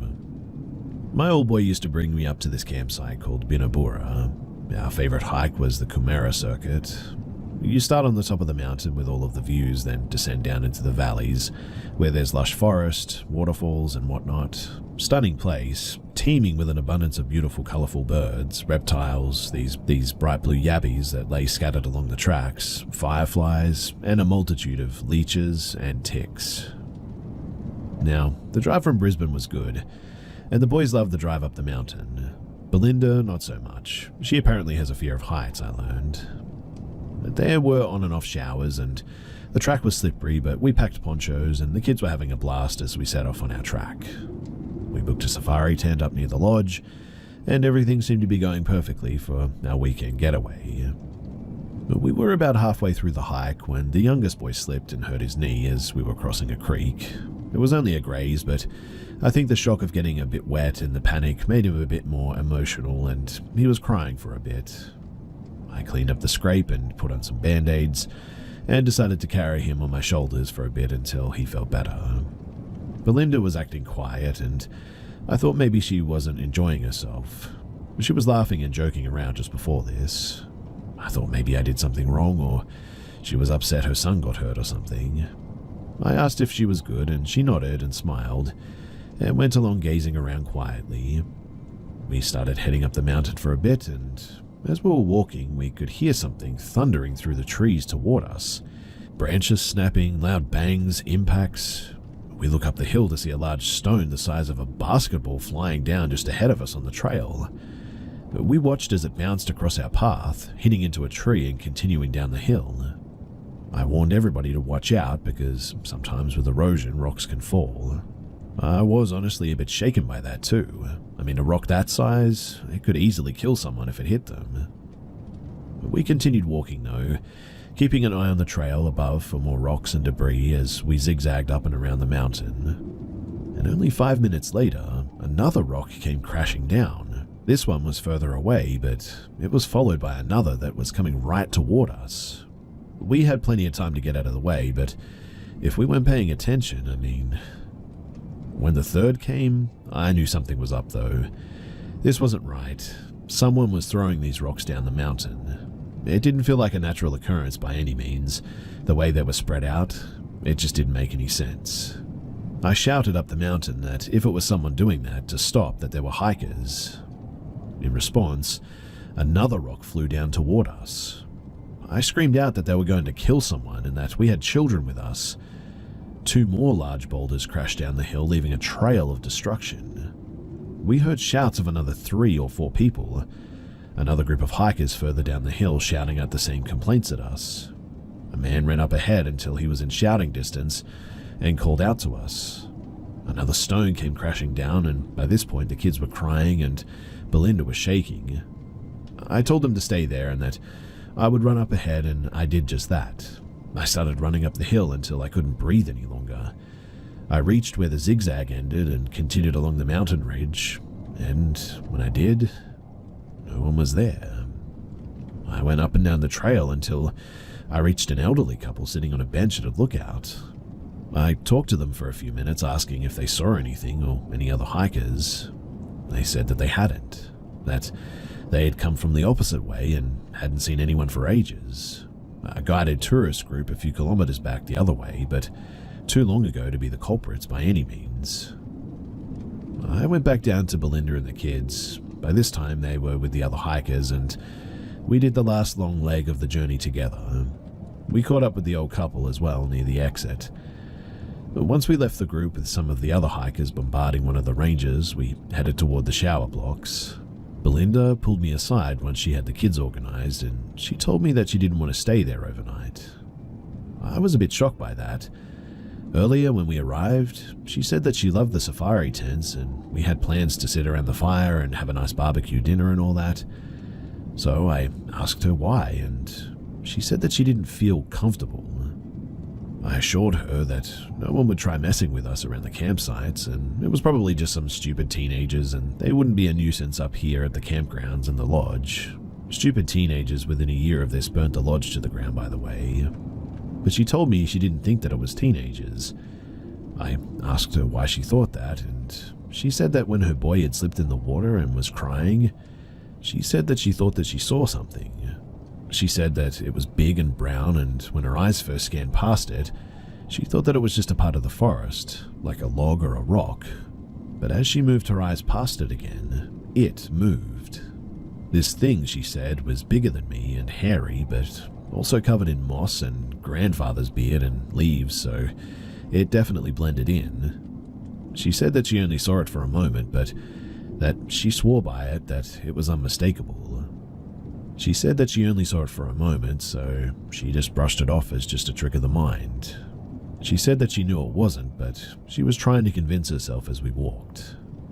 I asked her why she didn't say anything, and she told me that she didn't want to scare the kids. Then went on to say that after the rock thing, she was even more freaked out. I didn't know what to think, and I have to admit I acted a bit pouty with her, which she was not impressed by. After we had showered and dressed, she told the kids that we were going home tonight. They seemed disappointed, but didn't put up too much of a fuss. I mean, the afternoon had pretty much rattled them, and it was a quiet drive home, and the kids were asleep by the time that we reached the bottom of the mountain. I drove them home and apologized to Belinda for the trip not working out that great. She was in brighter spirits now that we were off the mountain and thanked me so much for the day and for planning such a special weekend for her and the kids and all that. We ended up seeing each other more and more and eventually moved in with each other, and we got married this January. Now, after some time has passed, my wife and I have talked this over again, and we have 3 working theories. 1, it was some pesky teenagers hiding off the trail. 2, that friendly old couple wasn't as friendly as they seemed. Or 3, there's something weird and big up in those mountains, and it likes to throw rocks at hikers. My wife is set on the fact that it's option 3. I'm heading closer toward option 2. I did some research though and told her that if it was a Bigfoot creature, she should have smelt it and that the smelliest thing out there was her feet. In conclusion, we usually choose the beach over bushwalks now, regardless of whether it was people or unknown cryptids. It kind of spoiled the fun of taking my family out for hikes in one of my favorite places in the world. I might go back one day, probably just by myself. I've done those hikes countless times before with no issues, but you best believe that I'm going to be keeping a very good lookout for big, hairy mountain men.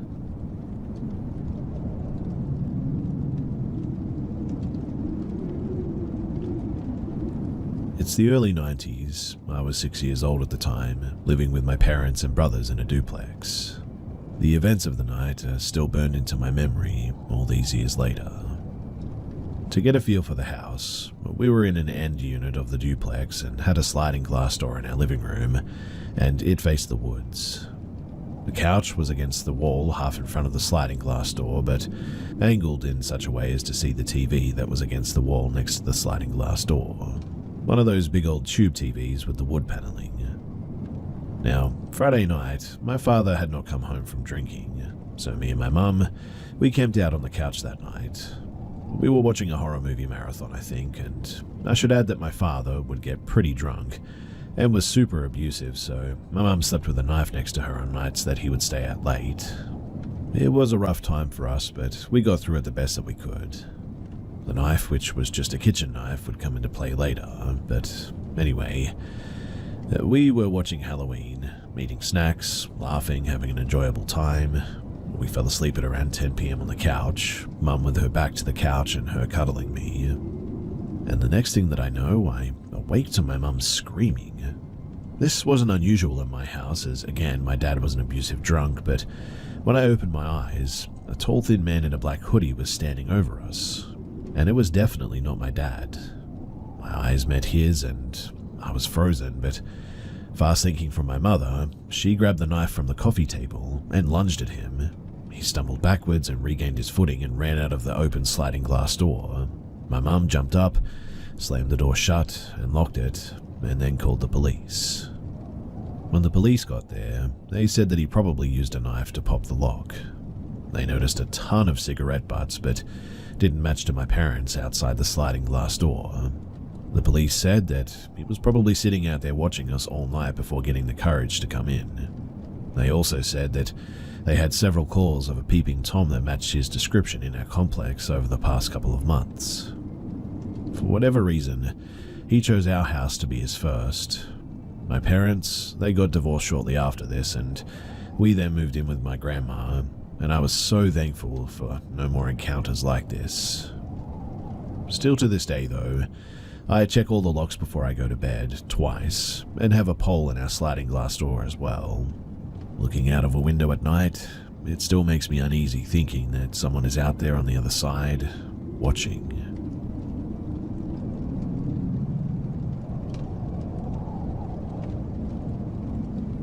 Honestly, I don't even know where to get started here. I'm mainly sharing this to get everything off of my chest in a community of people who may or may not have had similar experiences in the past or the present. I'd also like to add that creepy, unexplainable things have always happened around me since I was a little kid. But anyway, here it goes. So I moved into my apartment in September of 2023. I've always felt comfortable and calm in my home, and besides my usual nightmares, always had them, generally not too scary. Everything was pretty good. But either at the very end of December or January of 2024, things started getting weird. It's important to note that I live alone in a one-bedroom apartment. The first time something happened, I was sound asleep and was awoken to 3 knocks on my bedroom door at 3 a.m. I usually slept with the bedroom door open and just started closing it at night. It was loud and deliberate. I just told myself that I'd imagined it, and while I was pretty scared, I drifted back off to sleep pretty quickly. The next day, I was on my phone with my sister and I told her what happened. Out of curiosity, I knocked on my bedroom door and it was the exact same sound. Over the next few months, I heard 3 knocks at my bedroom door, bathroom, or front door at around 3 a.m., 1 a.m., or 11 p.m. I even had a friend visit in March, and he was awoken to 3 knocks at the front door at 1 a.m. as well. It was around this time, the first time, that I heard my daughter's 7 to 8-year-old voice say "Mum" next to my bed, and then a couple of weeks later behind me at the head of my bed. My daughter is 12 and lives full-time with her dad, so I knew and told myself that that was not my daughter. I also experienced what sounded like claw scratches across my stand-up heater across each metal section. Looks a lot like a radiator, when I was fully awake laying down in bed. Another time I was in bed and for a couple of seconds, I smelt sulfur next to my bed and got up and left my bedroom, it was so strong. After this, I took my first actions. So I have a favorite tarot reader or psychic that I found, a popular social media app that I can't type out because it isn't allowed. But last year, when he was first starting out doing free readings, I was on his live stream the night after hearing my daughter and asked him and my 13 other people that were live with me for advice. Him and a few people suggested burning sage. I couldn't do this though because it would set off the smoke alarms in the building. The next thing that they suggested using sage incense, making loud claps all over the apartment, in the nooks and the crannies, to break up the energy and get it moving throughout the apartment. Lastly, to open a window and ask whatever or whoever is there to please leave through that designated window. I couldn't find sage incense at Walmart, so I got a plug-in wax warmer and picked up Palo Santo sage wax melts. I went home, and I did the ritual, and surprisingly enough, I didn't have disturbances for like 3 weeks after this. During this time, I started leaving the bathroom light on with the door cracked, the bedroom door cracked that is, and the kitchen light on in the kitchen every night, and slept with my winter hat with the top open for my hair as a sort of face mask. But cut to Sunday night, and I was woken up to the sound of like a wooden pop hitting the floor, like a staff or the wooden end of a broomstick next to my bed. I thought it was time to get up to go over to get my daughter up for school, but noticed that it was completely dark outside. I had my hat over my eyes and told myself to stay calm and roll over to pretend like I just went back to sleep. A few minutes pass and I hear it again, and this time I feel the vibration on the floor. I sleep on an air mattress on the floor, by the way. I ignore it, but then it happens 2 times in a row. I keep ignoring it, then it happens another 2 or 3 times in a row. I jump up and say, "What the heck is this?" and dash to my living room, grab my purse, shoes, and leave my phone. When I got to the bottom floor, I noticed that it was 12:15 in the morning. I slept over at my ex-fiance's that night on the couch because I was too scared to go back. Eventually, I go back to my apartment Monday night and I start hearing a loud wooden pop noise like when a house settles, but live in a concrete building, and I'd never heard it before. I was on the phone with a friend until midnight and kept hearing the loud crack or pop noise in the bedroom, kitchen, bathroom, every 5 or 10 minutes for around 2 hours. Eventually, I fell asleep on my chair because I was nervous about sleeping in my bedroom again, and was woken to another pop at 2 a.m. I decided to just bite the bullet, and I fell asleep on my bed that night, but woke up about every half an hour or so, but no disturbances that I had noticed. I left my apartment at 5:50 to get my daughter up, and that was that. Eventually, I get home at about 7 a.m., and I decide that I needed to take a nap from not getting a lot of sleep the last couple of days, and doze off at about 8 a.m. But I was awoken at about 9 a.m. to what sounded like a loud flick against the air mattress, and I felt it. I said nope to that, and I went to lay down in a ball on the chair again. I was woken up to the loud flick of the air mattress twice, then was awake and heard it again, like flick and air mattress moved even. And at that, I decided that I was leaving. I packed up, went to the bathroom, and I heard the same sound of the air mattress moving.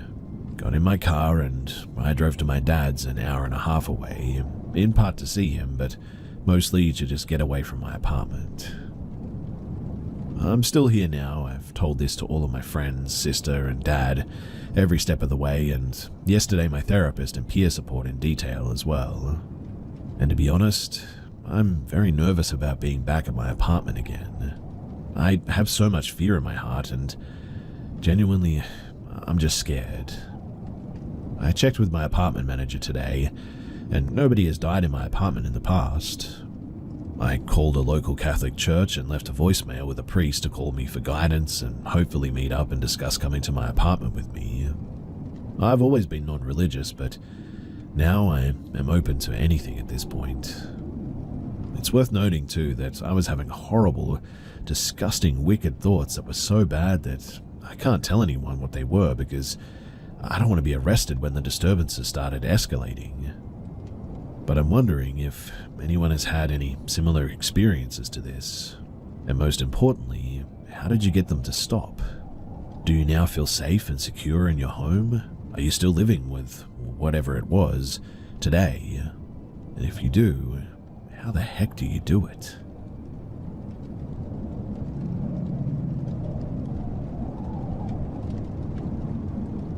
"11 years ago, I was living in a big house where my grandmother had passed away a year prior to the incident that I'm about to tell you about.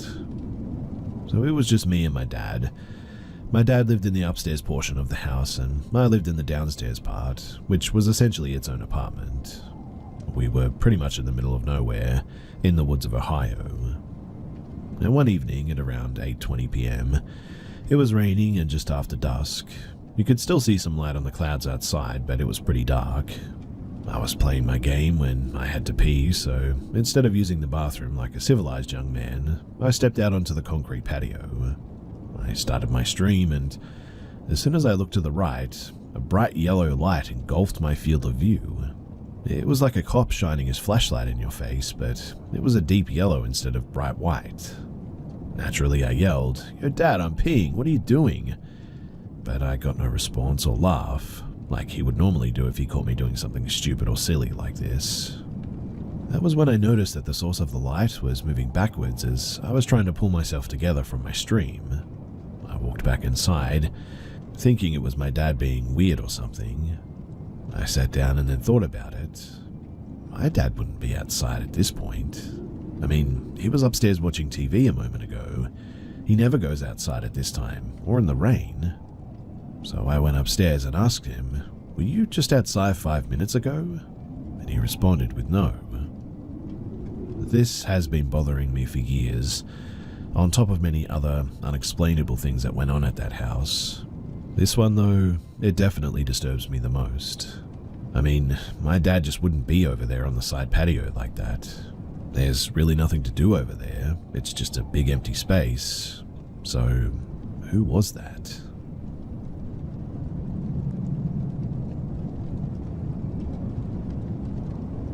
So I had some weird stuff happen last night.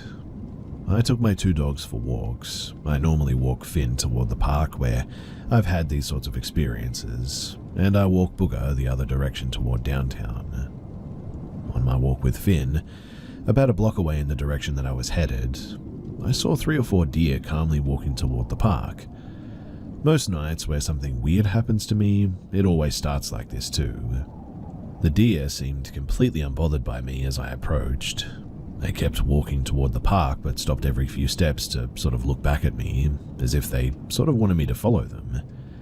Then, as Finn and I reached where the deer were, I noticed about 10 or more other deer waiting as well. They all start walking together calmly, but still looking back at me every few feet. On my way toward the park, I then smell the stench of just rotting meat.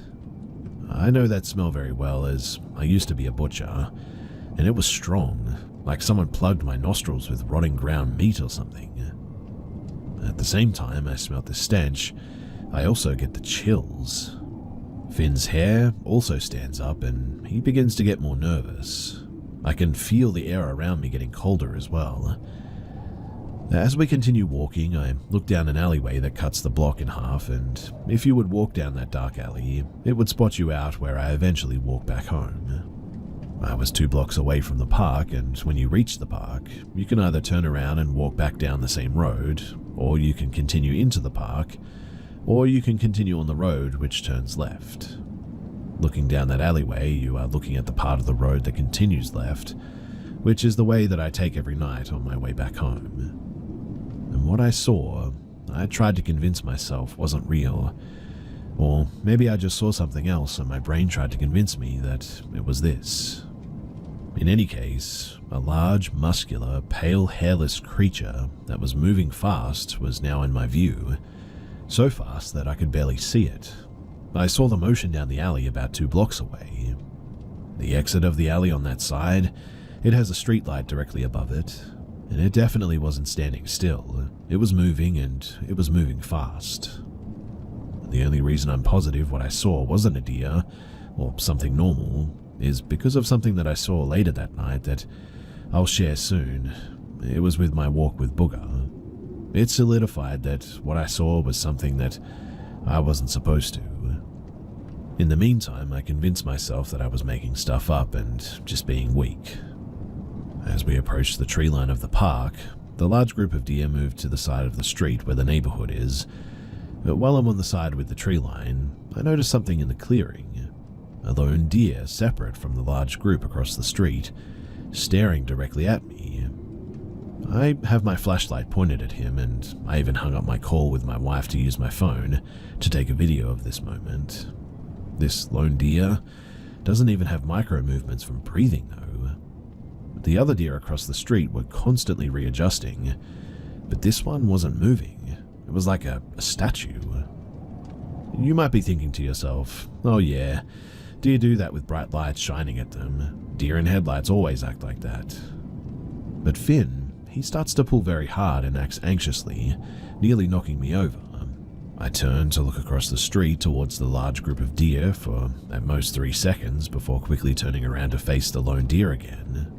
And in those 3 seconds, that lone deer is easily 30 feet closer to me, still not moving, staring directly at me.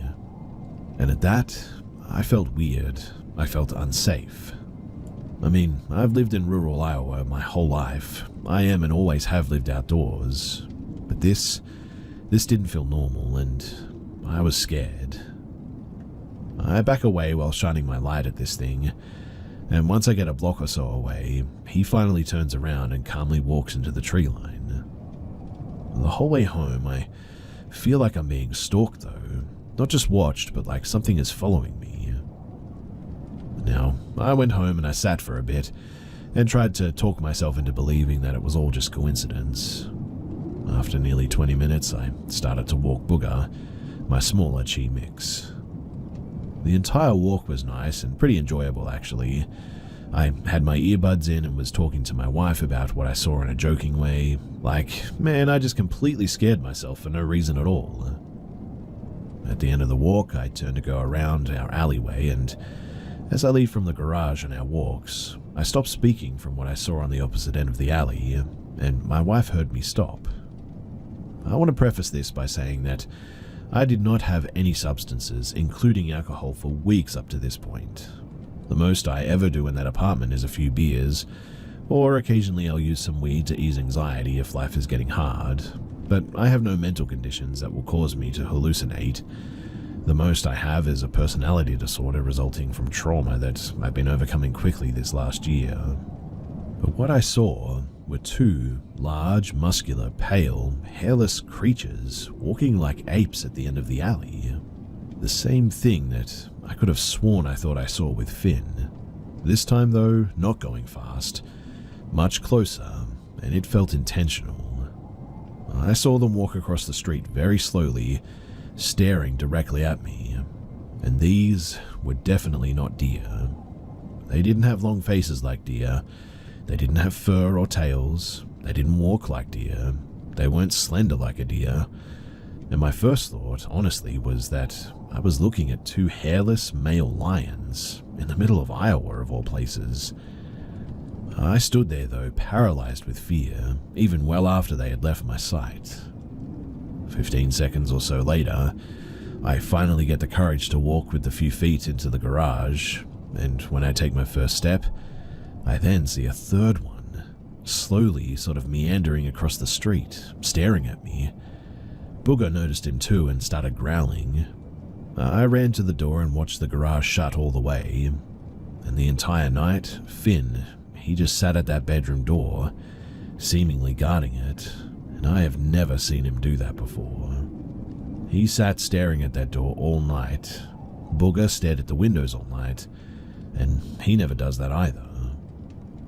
This all happened to me yesterday, and quite honestly, I don't know what to think about it.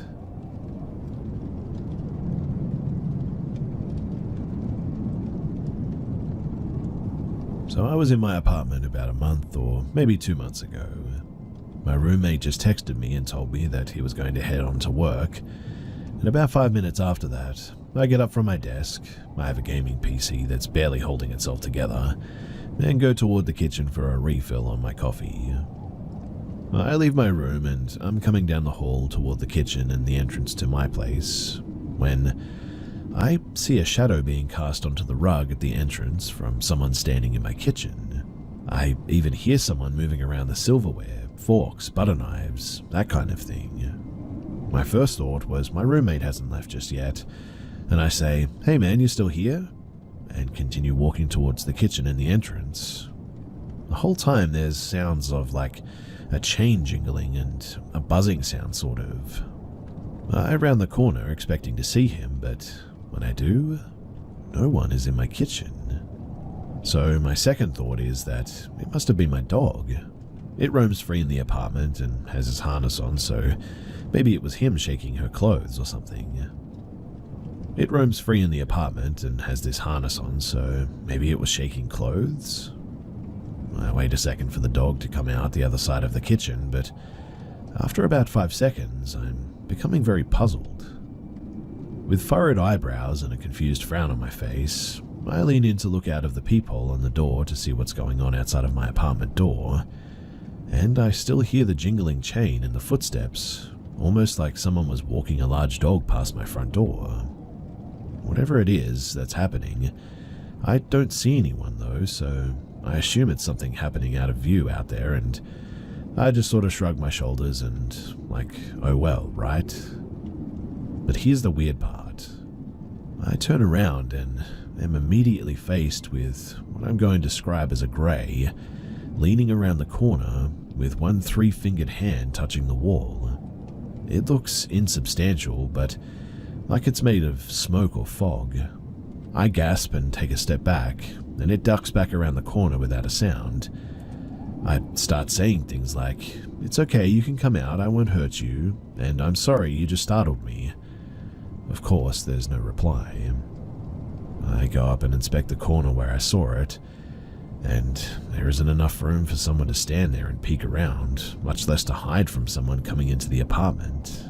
There's 4 inches of clearance between the edge and the TV, so unless someone was 2 inches wide, they just wouldn't fit there. And look, I know as well as you that it sounds crazy as heck, but I swear that it's the truth of what happened. Maybe it's stress and I hallucinated it. Completely possible. Maybe I'm actually sick and need medication for some kind of chemical imbalance. I mean, I don't want to be a schizophrenic, but it's possible, right? And yes, before you ask, before that and every single night since, I see things out of the corner of my eye, but when I turn to look, there's nothing there. Not once have I felt threatened or afraid. I remember watching this YouTube video about lizard people having wardrobe malfunctions on live TV. I know it's probably all bunk, but I enjoy a good conspiracy theory as much as the next guy. It's entertainment. But I really just don't want to be the crazy guy. I watched this video and honestly didn't have a single thing on my mind when the encounter began. I just recall that was what I was doing when it started. I figure that I'm probably going to get a bunch of people probably doubting things and saying hateful stuff, and I can't help that or how I feel. The only thing that I can do is just try to be honest with the world and with myself. I may be cracking it, who knows, but this is what happened. I swear on it.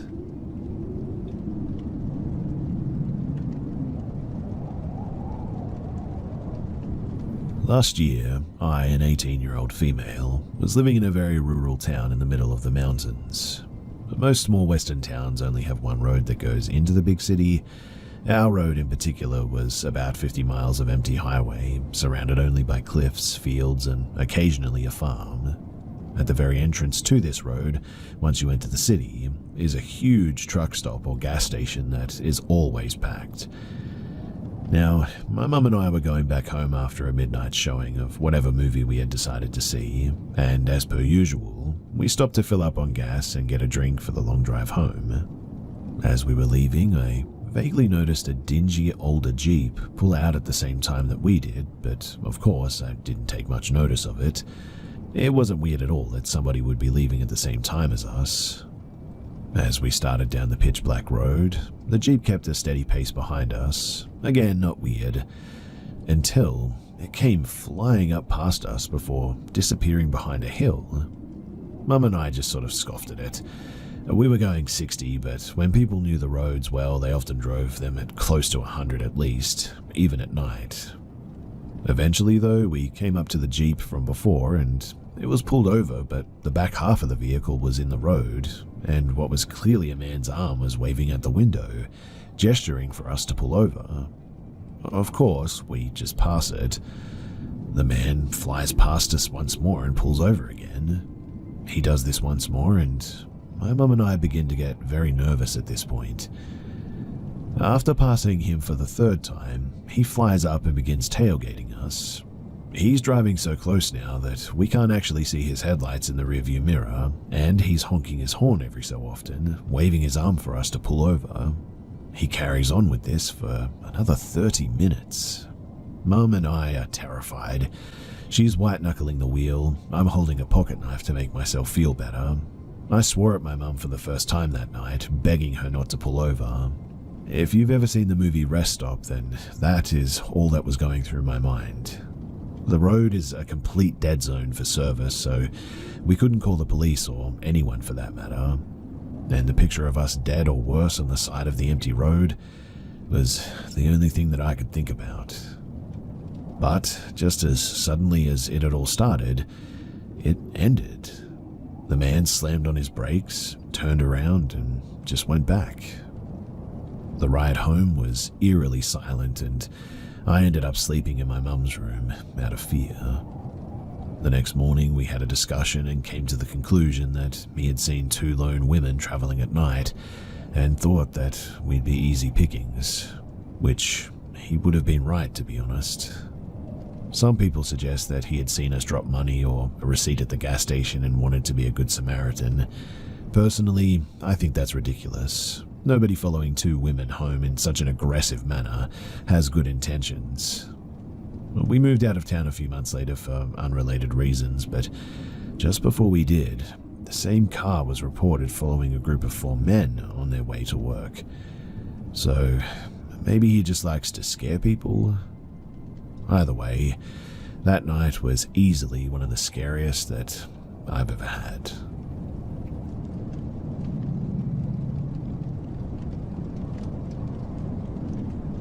I would like to share with you an encounter that I had in September of 2012 in a French woods. I'm not sure of the name of the forest, but I'm still haunted by this creepy encounter, and I'm having a hard time accepting that I'm unable to know exactly what this creature was. So, I was 20 and I was in an old small truck with an old friend, a 55-year-old who was the driver. I was sitting in the passenger place on the right side of the truck. The truck was really old, and I remember that we couldn't go faster than like 30 or 40 kilometers an hour. We were driving from Normandy, and we took only the very small road in order to stop anywhere that we wanted to visit this old church at, or an abandoned house, or a German fortification, etc. In other words, we weren't in any real rush. We were expecting to arrive, though, at our destination, a house that belonged to friends of mine, at around 3 in the morning. But we were late, and it was 3 a.m. when we entered a huge dark forest in the night. We were driving slowly in the woods on a straight small road. The old lights of the truck were some kind of blinking yellow, and at one point, I saw some very black humanoid outlines on the left side of the road. It was a very clear outline too, because it was the light of the truck that sort of outlined it. Otherwise, I probably wouldn't have been able to see it, but the creature was on 2 legs as a biped would walk, no tail, and at first I really couldn't see any arms. As we were slowly approaching the creature, though, I saw it turning its head in our direction. We were silent in the truck, saying no words. My friend was just driving, and I was wondering if I was hallucinating. We slowly drive in its direction, and it started to cross the road as it was staring at us. It had huge yellow eyes, a bit like an owl. It was around maybe 2 meters high. We almost were at its level, and I remember fearing that if I opened my truck door, that it would probably grab me. I saw its arms sort of swinging along its thin black hairy body. It had hair all over its body as well. I saw its outline as we approached it, but it arrived on the other side of the road and suddenly stopped, turned in our direction, still staring at me or us.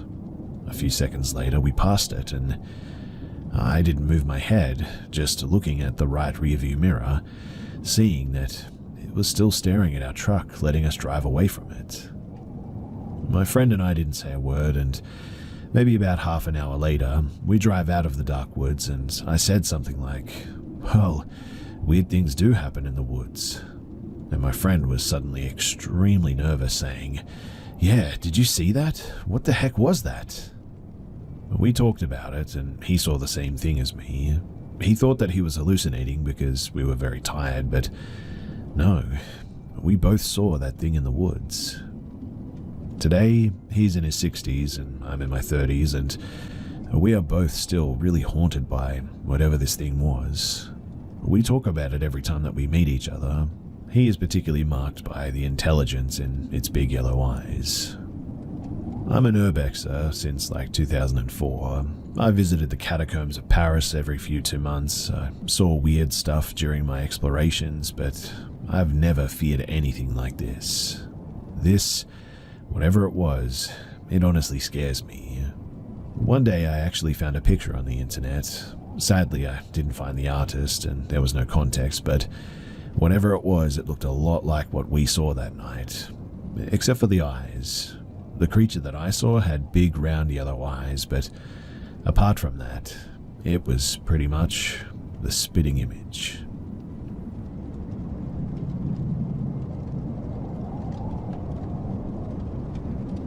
So when I was a kid, maybe 6 or 7, this was the mid-1990s, we took a family trip to the beach in Florida. We were staying in a beach house a short walking distance from the beach.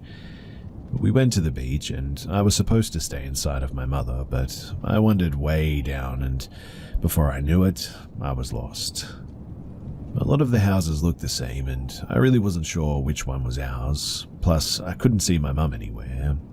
It started to rain and I came to a path that I was pretty sure led back to our house, only it didn't lead to a house at all, but instead to a parking lot.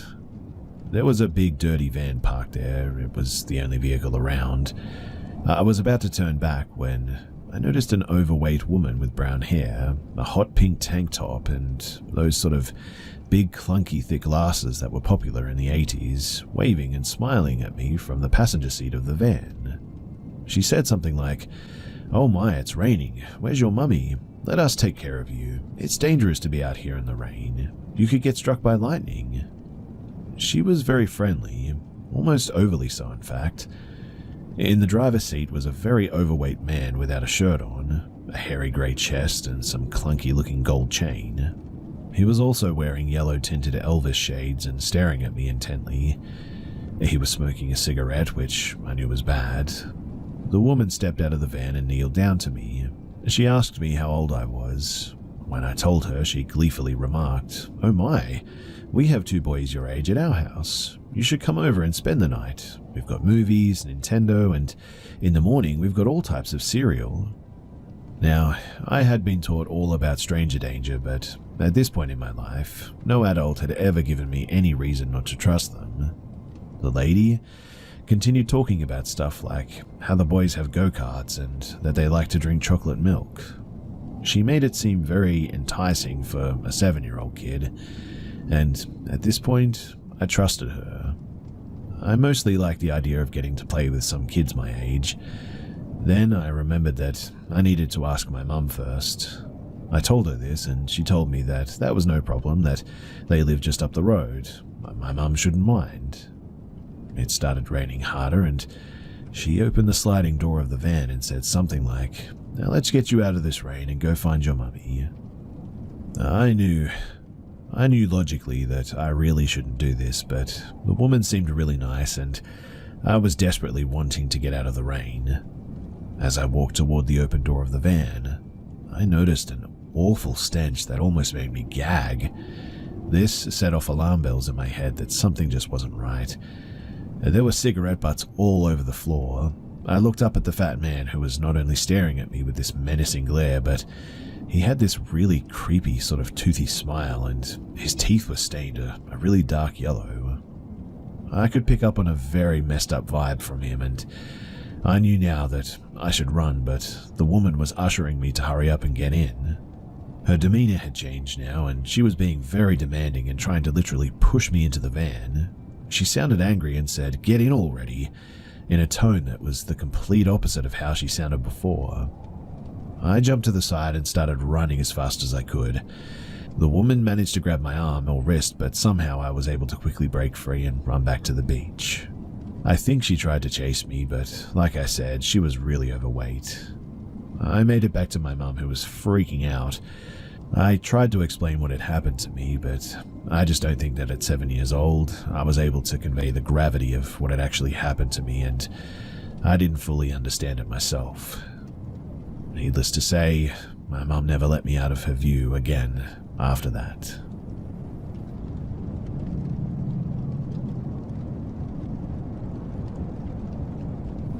Just over 10 years ago, I was dating my first ever girlfriend. We had just gone public and came out to our parents officially. At the time I was 15 and she was 16, if memory serves. Both of us lived in pretty good households and went on to an accepting school. However, for whatever reason, when we went public, we had secretly dated for 2 years prior to that, she went fully off the deep end for our final year together. I'll quickly mention that she was really abusive throughout our entire relationship. I just got out of an extremely abusive relationship, so I had a hard time recognizing the danger that I was in. It felt normal, I guess, but it got particularly bad this one night when she snapped, I guess. I'm hesitant to attribute her behavior solely to a psychotic breakdown, because, quite honestly, I think that she was an evil person. So, to summarize the lead up to this quickly, she had recently, within about 5 months leading up to this, told me that she had 7 souls living within her, all of which hated me. But they were all men from Victorian era or something, and she apparently had lost herself to these men, and as each one emerged, she would abuse me in a unique sort of way. I'm going to give them aliases, as this should help with understanding it all, even though they're not real. I'm still afraid of her and them, I guess. But Duke liked to choke me in my sleep. Harold hit me. Han would try to cut me with knives when I was sleeping. Theo would ignore me, silent treatment. Gerald would force himself on me while sleeping. Tim would pick apart my appearance and bully me. But Alex was the worst, and the entity that I had to deal with the most towards the end. Alex was the present one this evening. He'd play Paranormal Activity and torment me with the creepiest stuff that you'd ever seen. For instance, he would sing in the corner of the room in the dark. He would mutter to himself constantly. He would smile at me while saying things like, "You'll die soon," or "You don't have to fear me when I'm unarmed." He was into knives and sharp things. He never self-harmed, but would try to harm me regularly. He also convinced me that if I ever left him, that he would kill me. I was 15 and I believed it. Now, you may be wondering at this point where our parents were in all of this. Well, my parents had just freshly divorced and custody was being settled. I stayed at my partner's place on the weekends and during some weekdays due to it being safer. Things were just really messed up in my own household that it genuinely seemed safer at the time. This is also where my hesitancy comes in with the legitimacy of their psychosis. Whenever their parents were around, they'd just snap out of it, literally like a light switch. They could turn the crazy off and on like it was nothing, which makes me think that they did this with the intention of harming me, not as a cry for help. Anyway, fast forward to the afternoon that had happened, my final straw. We were downstairs, Alex, or my girlfriend, and myself, watching TV. Their parents were going to be out for the whole day, and upstairs was their older sibling, who was a complete hermit, kept to their room with soundproof headphones on, in fact. And well, Alex also hated this person for no real reason. I was sitting at the downstairs kitchen table working on some homework when I hear Alex start humming in the corner like usual. I turn around and ask if they're okay, but they do the creepy smile and nod thing. I went into freeze mode and just went back to my homework while keeping a close but discreet eye on them. It always got bad for me when I reacted, but I had a feeling that they were about to have a violent outburst for some reason. They started walking over to the kitchen, still humming, but there was a shake in their voice that I hadn't heard before. I looked up slowly and saw that they were taking a large paring knife out of the knife block. I remember my adrenaline started to kick in and I looked around for ways to defend myself. To my surprise, they started walking away from me, not towards me.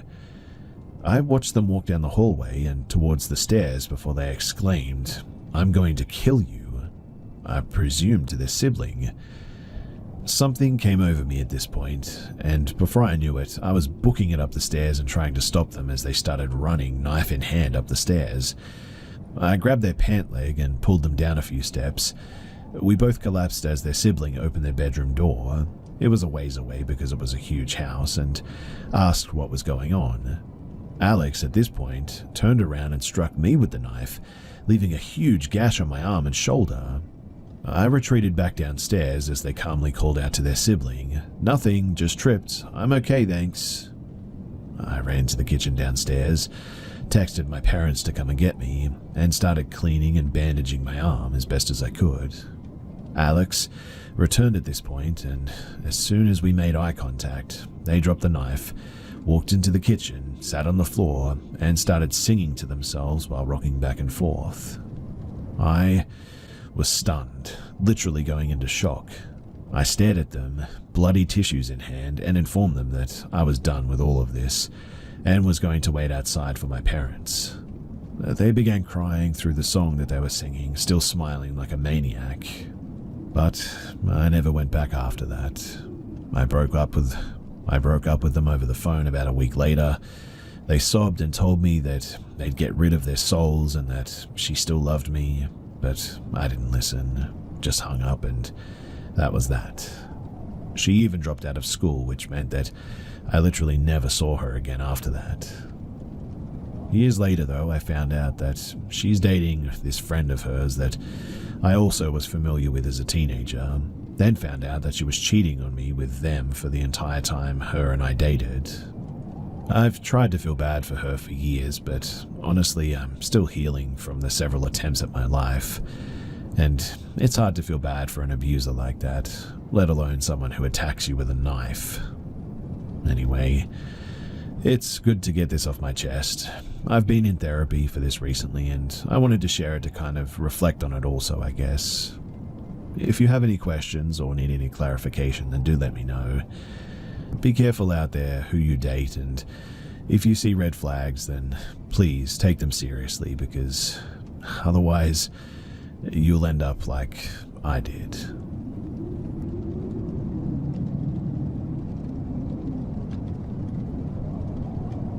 I'm really not even sure where to begin with this. I just wanted somewhere to talk about this with people who won't think that I'm crazy. I work at a school or daycare, and I swear to you that there's a demon in it, or possibly several. As someone who has never had a for certain paranormal experience, this has been a hard pill to swallow. My belief was always more of a, oh, well, it could be real, and I am not enjoying finding out for sure. This is awful. It's terrifying and nerve-wracking, and I want to throw up just thinking about going to work tomorrow. I'm searching for a new job as hard as I can, but it's slow going. So, it started with a particular toddler room called T5. Since I started working there, I've never liked going in there. Couldn't put my finger on why exactly, but I just hated T5. I thought that it was just that the kids were really out of control there, really mean and aggressive for toddlers, but it ended up being more than that.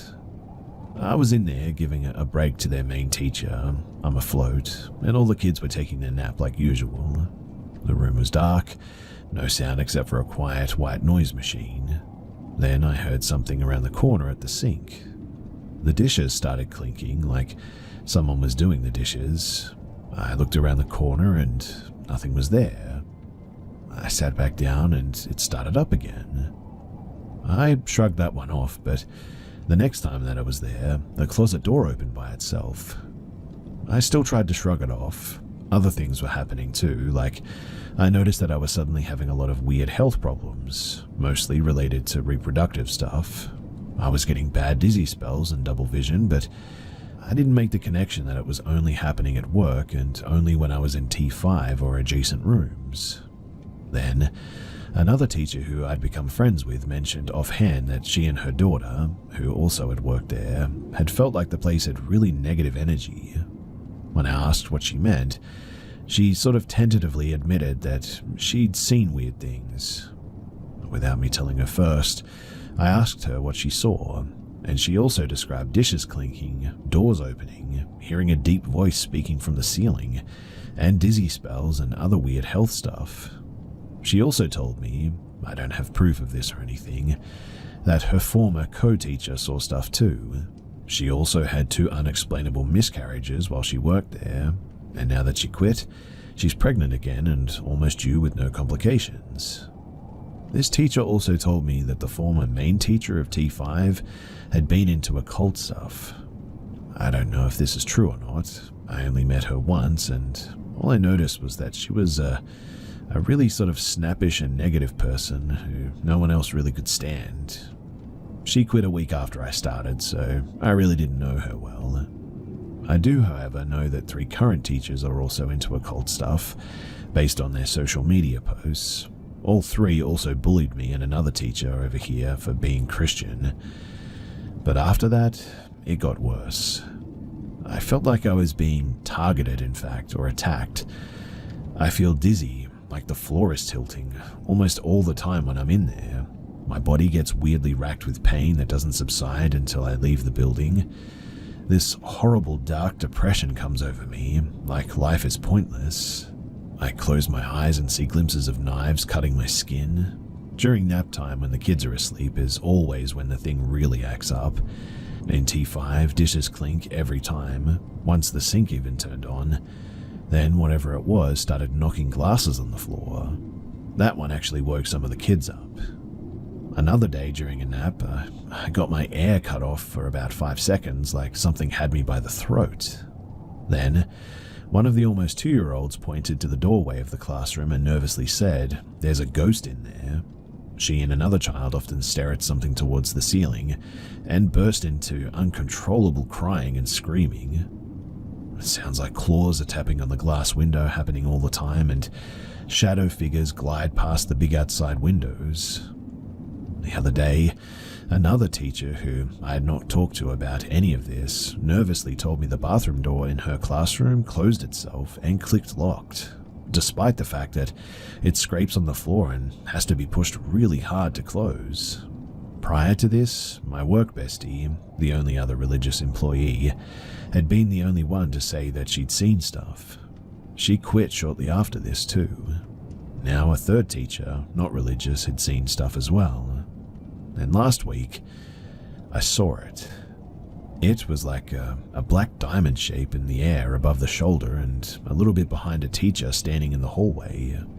The shape was kind of like a cloak draped, but mostly just a black mass with blurry edges. The head wasn't really describable, I guess, but the closest thing would be a cross between a vulture skull and a plague doctor mask. I only saw it for a second and jumped out of my skin, but I know that I saw it. It's worth noting too that the teacher that it was behind is a horrible person who probably shouldn't really even be working with kids, and he has a weird mood swing thing going on and alternates between hitting on female teachers and acting aloof, and yells at the kids a lot as well. Today, I was supervising napping kiddos in an older classroom. That class has an autistic boy who is not very verbal. He was sound asleep, and I was sitting in a chair between him and the bathroom, when I suddenly began to feel really cold, and the familiar "I'm being watched" feeling, so I knew something was in there. Then I heard things being scooted around in the bathroom.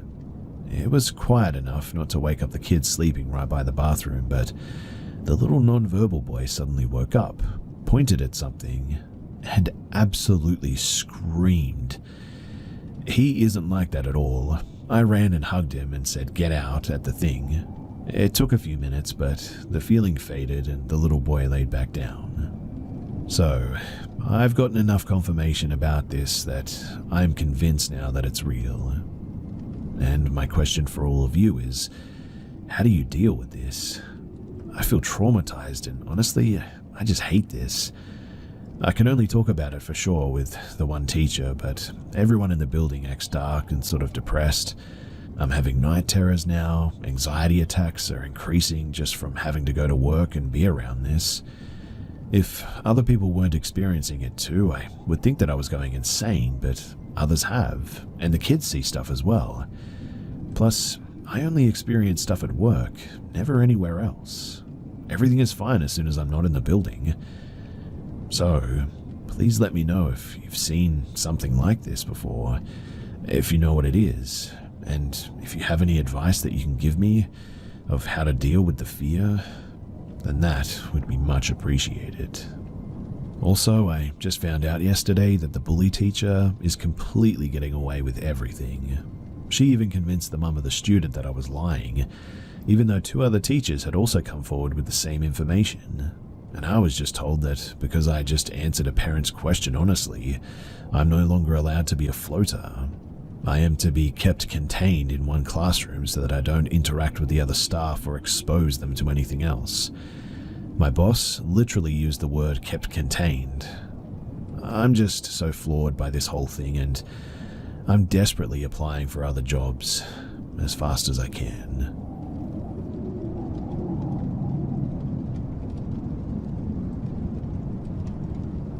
In the late 90s, I accompanied my mum to England so that she could see where her grandparents had lived. I was basically there to look after her because my dad didn't want to come and my mum has a hard time doing things for herself. Our agreement was that after spending a week in England, the second week we would spend in Ireland. But my mum is terrible at planning, so we ended up spending a week sort of in limbo in Liverpool waiting for the Irish Sea to calm down so that we could cross on a ferry. It was September, which is probably the worst month to try and cross here, and we never made it to Ireland in the end. Anyways, for 5 days I had to try to find places for us to sleep at, because she also made no hotel reservations for our entire 2-week stay, and I was completely unaware of this until we were already in England. I picked a hotel that seemed okay, and my mum paid to sleep in a different room because she has really bad RLS and shakes violently at night. It keeps everybody up. In the middle of the night, I heard a man yelling in the hallway though. He had to have been very intoxicated. He was pounding on the doors all the way down the hall and hitting the walls. Being the punk kid that I was, I made the mistake of acknowledging his rage by telling him to shut up. This really enraged him. He started beating on the door, screaming that he was going to kill me. He tried the doorknob and thank God those doors had an automatic lock.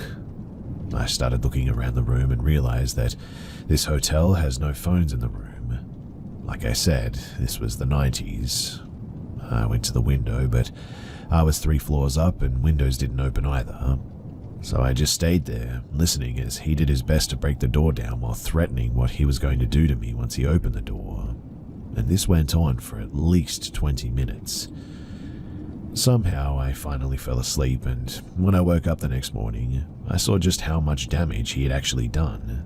He smashed in my door with a fire extinguisher that he had apparently pulled off the wall nearby.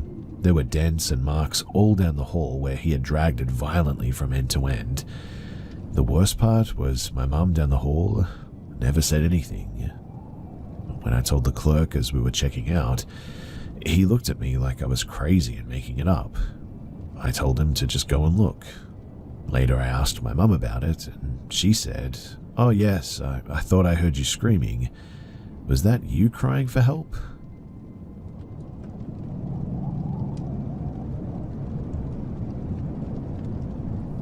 When I was 14, I worked at a McDonald's that was connected to a gas station.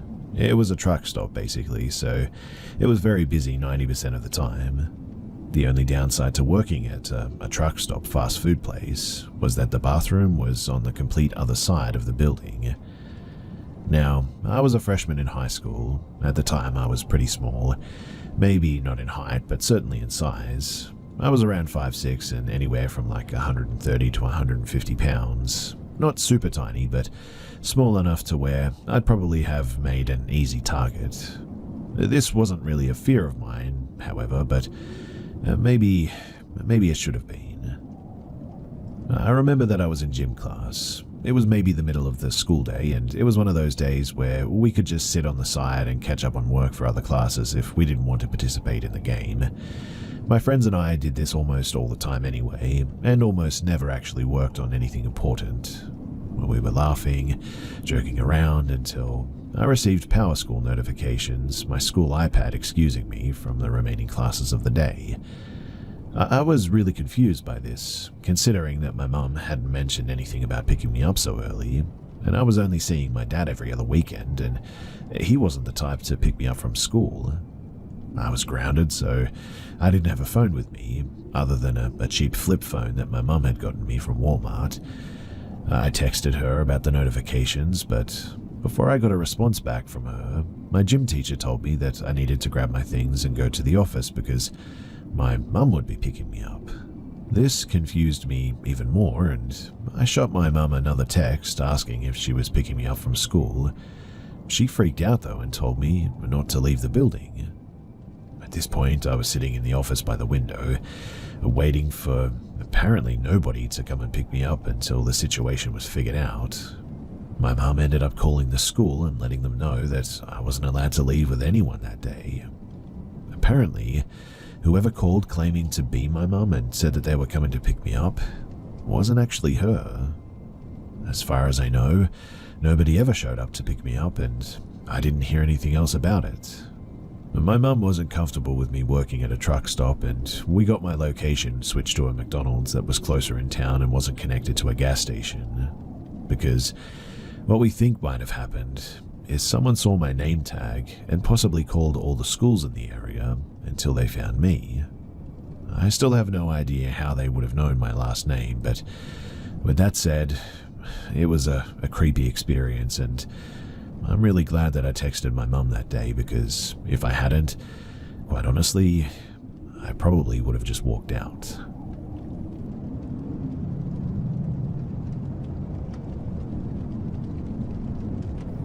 This is the recount of my first ghost encounter that turned me from a non-believer and a skeptic to, well, eventually a believer. The first event was highly peculiar due to the strange things that, looking back, were probably a precursor for the actual encounter. I was around 15 at the time, if that's of interest, and at that time, I was a non-believer, like I said. I was invited to stay at my, at the time, sister-in-law's parents' house to meet them for the first time. This was around the time Borderlands came out, and I had played that game endlessly and beat it several times. Since I was going to stay there for about 3 days, I brought my 360 and Borderlands with me. The room that I was going to stay in was fairly small and had a mini pool table, treadmill, bed, and a tall dresser with a TV atop. There was no door to the room, just the doorway, which they kept main hallway light on throughout the night, and carpeted floor. The light in the hallway would bleed into the room and slightly give light on the immediate wall to the right as you enter. To the right of the dresser, there was a treadmill that had some clothing draped over the panel. The mini pool table was to the left as you entered and served as a nightstand for the small twin-sized bed in the room, where I placed my iPod Touch and an empty bag of Doritos. So, around 11 PM, as I was playing Borderlands solo, while in voice chat with a friend, as I was playing, the clothing on the treadmill kept looking like it was moving or changing shape. This happened 3 times before I mentioned it to my friend, which I laughed off. The logical explanation is that I was playing on a bright TV in a dark room, and anything that I was not visually focused on will look like it was doing lots of stuff due to the light refraction or whatever. Just your mind playing tricks on you, and I was trying to come to a conclusion of the information that I was being given by whatever was around me. After we laughed about it, the clothing stopped seemingly morphing, and nothing out of the ordinary happened shortly after that. About an hour passed, and the clothing started to morph again, but this time it was appearing more defined. Though as I would look at the clothing, it would still appear to be there for a quick moment, but sort of then return to normal. 5 minutes or so passed, and without any morphing, moving, or anything, it looked like all of a sudden there was an owl perched on the panel of this treadmill. I could feel it looking at me, and I could sort of see it out of the peripheral of my eye. I stopped controlling my character and tried to focus on this owl without directly looking at it, using peripheral vision. It remained there, looking directly at me. Without closing my eyes or losing mental focus, I looked directly at it, and whatever it was it remained there for a couple of seconds, then quickly faded into the clothing again. I immediately told my friend how the clothing was looking seriously like an actual owl at this point, and he didn't say anything back. I asked if he was still there and if he could hear me, but still nothing. If you've played any 360, then you know that it makes a sound and brings on the guide overlaid on the game. I pressed the guide button to check to see if it was still in the voice chat. The sound played as if the guide was opened, and the game went semi-dark as it does when the menu pops up. But the menu guide didn't populate. I couldn't control the game, nor could I close or get out of what was supposed to be that guide. All that I could hear was the ambient sound of the game, but no music or anything, just the sounds of the wind blowing. Trying to unfreeze the game, I pressed all the buttons on the controller several times in hopes that something would happen, but nothing worked.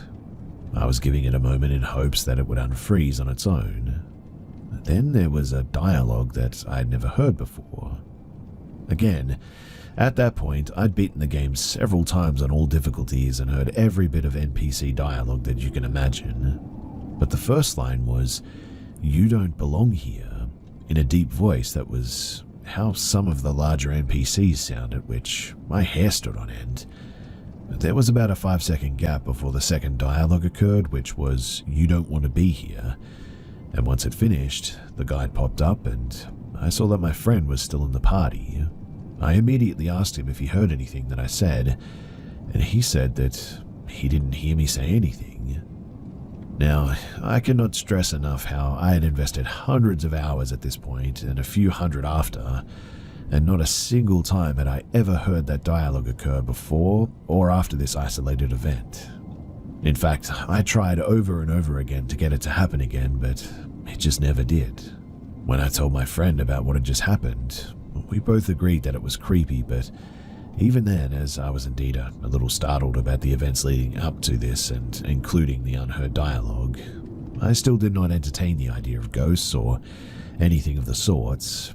I just thought that it was all really strange.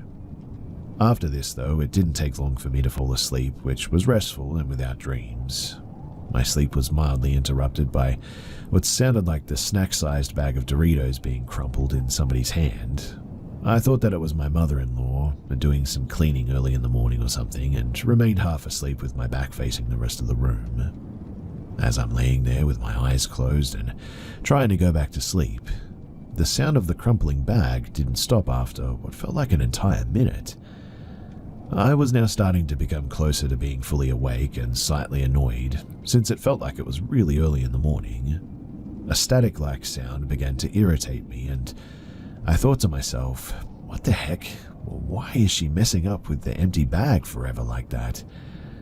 At this point, I'm fully awake, but with my eyes closed, facing the wall while the sound persisted. I reached the point that I would turn over to find out what exactly could she be doing, making this noise while I was sleeping like this. I opened my eyes, looking at the wall, tuning into the sound with my mind, entertaining out of frustration the possibilities as to what she could be doing. I turn over from my left side to my right to see the room still dark, with the light from the hallway bleeding into the room, giving light to the closet doors on the far side of the room. And in the matter of what felt like maybe 5 seconds total, I saw this dark hooded person sort of shape standing immediately to the side of the bed. The wall, closet, and other junk were somewhat visible through this person, which I was only then, the first 2 seconds, seeing the hip and chest of this figure, which had a sort of slight transparency about it, around what would be maybe 50 to 60% opaqueness. Realizing, though, that this figure was actually in front of me, I began to look up towards its face. There were no distinctive features where a face would have been. It was just as black and shadowy as the rest of its body, though it had a very similar shape, making its head appear to be sort of hooded, a loosely fitted one, I guess. While I couldn't see the face, I felt and saw it not looking forward towards the wall, but instead directly down at me, staring at me as I just stared at it. The time that it took to look up at its face was maybe about a second. The staring took the final 2 seconds of the encounter. My eyes began to widen as my mind couldn't make an immediate logical sense of this, more so the transparency of this humanoid-shaped figure clearly looking directly at me. And when the feeling of fright began to spread through my body, the figure, at a sprinting pace, left the room through the doorway. I watched this figure leave the room, following the length of the room, to execute a flawless 90-degree turn through the doorway. Like, it's hard to explain, but it was as if it was on some sort of track or something. It never sped up or slowed down. The speed was absolutely phenomenal and immediate. As it moved, there was no sound, no footsteps or anything.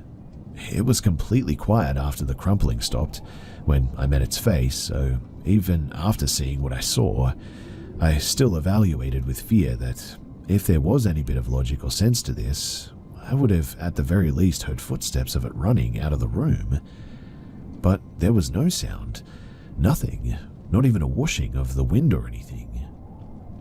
I remained looking at the closet and then to the doorway in disbelief for about maybe 5 seconds, after which the fear spread through my chest and throughout the rest of my body, and finally met my head. Fear immediately overcame me. I flipped over and threw the blanket over my head. This had me so frightened that I couldn't do anything but hide underneath the blanket with my heart pounding and my mind just racing. I wanted to further prove to myself that this wasn't just a dream or sleep paralysis or anything, and to at least know the time so that I could at least have a sense of timeline and all that, and more importantly, see how much time was left before daybreak. As I lay there attempting to overcome my fear of just grabbing my iPod from the mini pool table for what felt like 30 minutes, with my eyes clamped shut, I rolled over as quickly as I could with my arm reached out blindly and frantically patting the table, feeling for the iPod. Once I grabbed it, I rolled over and went back under the covers and looked at the time displayed on the screen. The time was 5:55 a.m., which really has no significant meaning to me personally, other than the sheer coincidence that all the digits were the same, and this meant that there were only around 30 minutes until the sun would start to light up the windows of the room. I remained completely awake for the remainder of that morning into the day. As the rest of the house began their morning routines and breakfast began, I joined my brother at the table. He asked me how I slept, and I hesitantly started to give him just the core details, that I saw a shadow figure standing over me and how it left the room without making a sound. And he said that, yeah, her parents say this place has a ghost in it that lives here as well. Being my older brother, I simply thought that he was making a joke at my expense to mess with me, which is why I didn't expand on any of the other details. He insisted, though, that I'd tell his mother-in-law about my encounter. Embarrassed, though, I declined, since I still felt like he was just messing with me. After everyone had joined the table and begun eating with the traditional morning conversation going on, my brother spoke out to his mother-in-law that I had seen something that evening. Not wanting to appear to be a fool, I stated that I had not seen anything. However, he pressed it, and his mother-in-law doubled down on my brother's claim that she had told him that a spirit lived in that house. To try to move on from this, I folded and told them even less than I did my brother, and just said that I had seen a dark figure that was sort of semi-transparent looking down at me. There was some light questioning, as I think that they had started to get the message that I really wasn't open to speaking much more about it, such as, was it a woman, was it wearing a dress? But, as I just said, it didn't feel male or female and appeared to be hooded and in black. In any case, this event certainly moved me from a non-believer to be a bit of a skeptic, I guess, on the topic of ghosts and spirits. Luckily, this was my final evening there, and I went back home later that day. No other events happened once I had left there, at least not for a few years later, but that's literally a few other recounts as lengthy as this one, which perhaps I'll get into another time. In any case, I didn't experience anything like this again in that place after that, and for that, honestly, I'm grateful.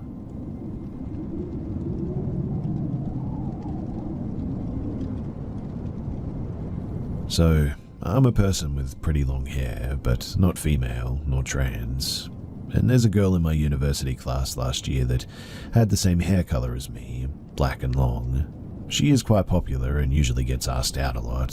Sometimes people confuse me with her due to us both having long black hair, a similar height and similar hair length. In fact, she would sometimes tease me about having to worry about such long hair. But that's off topic. So, one night in February, I finished my work and packed up since there was this term break coming up. It was getting a little dark out, but I figured that a single kilometer walk to a friend's house wouldn't be too dangerous. I used to play a bunch of sports in high school, so I feel like the close proximity to the campus, as well as my own personal strength, I would be able to defend myself for just an hour. Canada, where I live, is pretty safe anyway, as many of you might know, so I walked on. It was around 10:30 when I started walking. Tons of students already left the campus beforehand, so there wasn't a lot of people traveling with me. Those who were probably just decided to spend another night anyway. My hometown is in British Columbia and my university was pretty far away, so I needed to board a plane to go back. And about 800 meters of walking later, I felt the presence of someone walking behind me. Suddenly, he put his arm around my neck and started choking me. It took me a second to realize what was going on, and the person was choking me really hard. I can feel my jugular vein expanding due to the lack of space for blood to go through. I kicked him in such a way that made his knee bend forward, and he started falling to the ground. I back-kicked him in the nuts, which is when he let go a little. Then I got out of his arms and started punching his face. In my adrenaline-filled moment, I thought that he was going to attack me again, so I punched him a few times to make sure that he wouldn't get up. I ran away and I called the police. Thankfully, I was okay with no damage. The guy who grabbed me was apparently a stalker, though, and had allegedly confused me for the girl that I mentioned earlier. He was arrested. However, I don't really know what happened to him. Although he did get charged with assault apparently, and stalking. However, my memory's a little bit fuzzy around all the details because it was a little while ago. In any case, I'm kind of glad that it was me and not her that got attacked that night because, quite honestly, if it was her, I don't know if she would have made it out.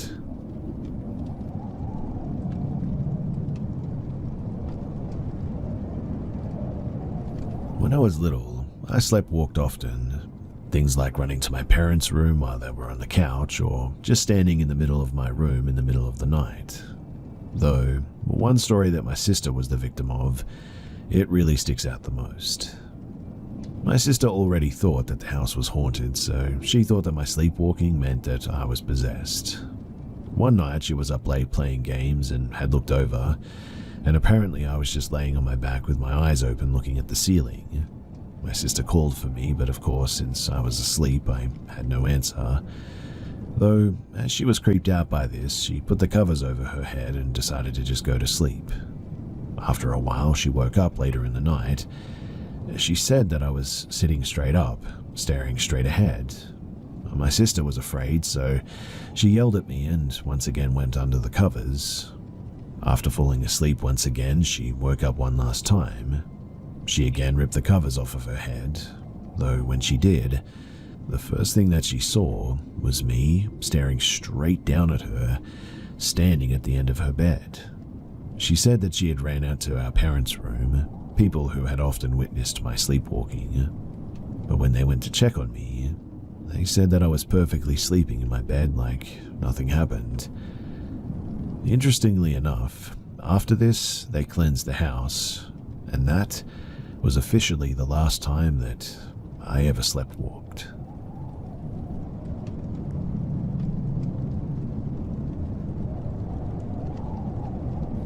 I was a very odd child. I always liked weird things and the unknown, so I dabbled like a moron, and as we all know, when you go looking, something comes looking for you. I was about 13 years old, living in an apartment building with my mother and stepfather. I've always had insomnia too, and one evening I was tossing and turning when suddenly I just felt what I can only describe as dread. I was absolutely terrified.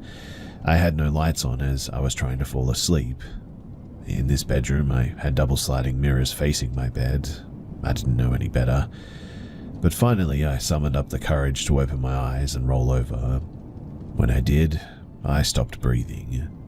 Standing next to my bed, facing the wall and looking outside, was a girl, roughly the same age, with long black hair and a soft pink polka-dotted nightgown, just staring at the wall, not moving, not breathing. I stared at her for what felt like hours, but was maybe just moments. Then I hid under my covers. It was probably about 15 minutes before the dread passed, and when I finally opened my eyes and peeked again, she was gone. This was the first and last time that I ever saw her.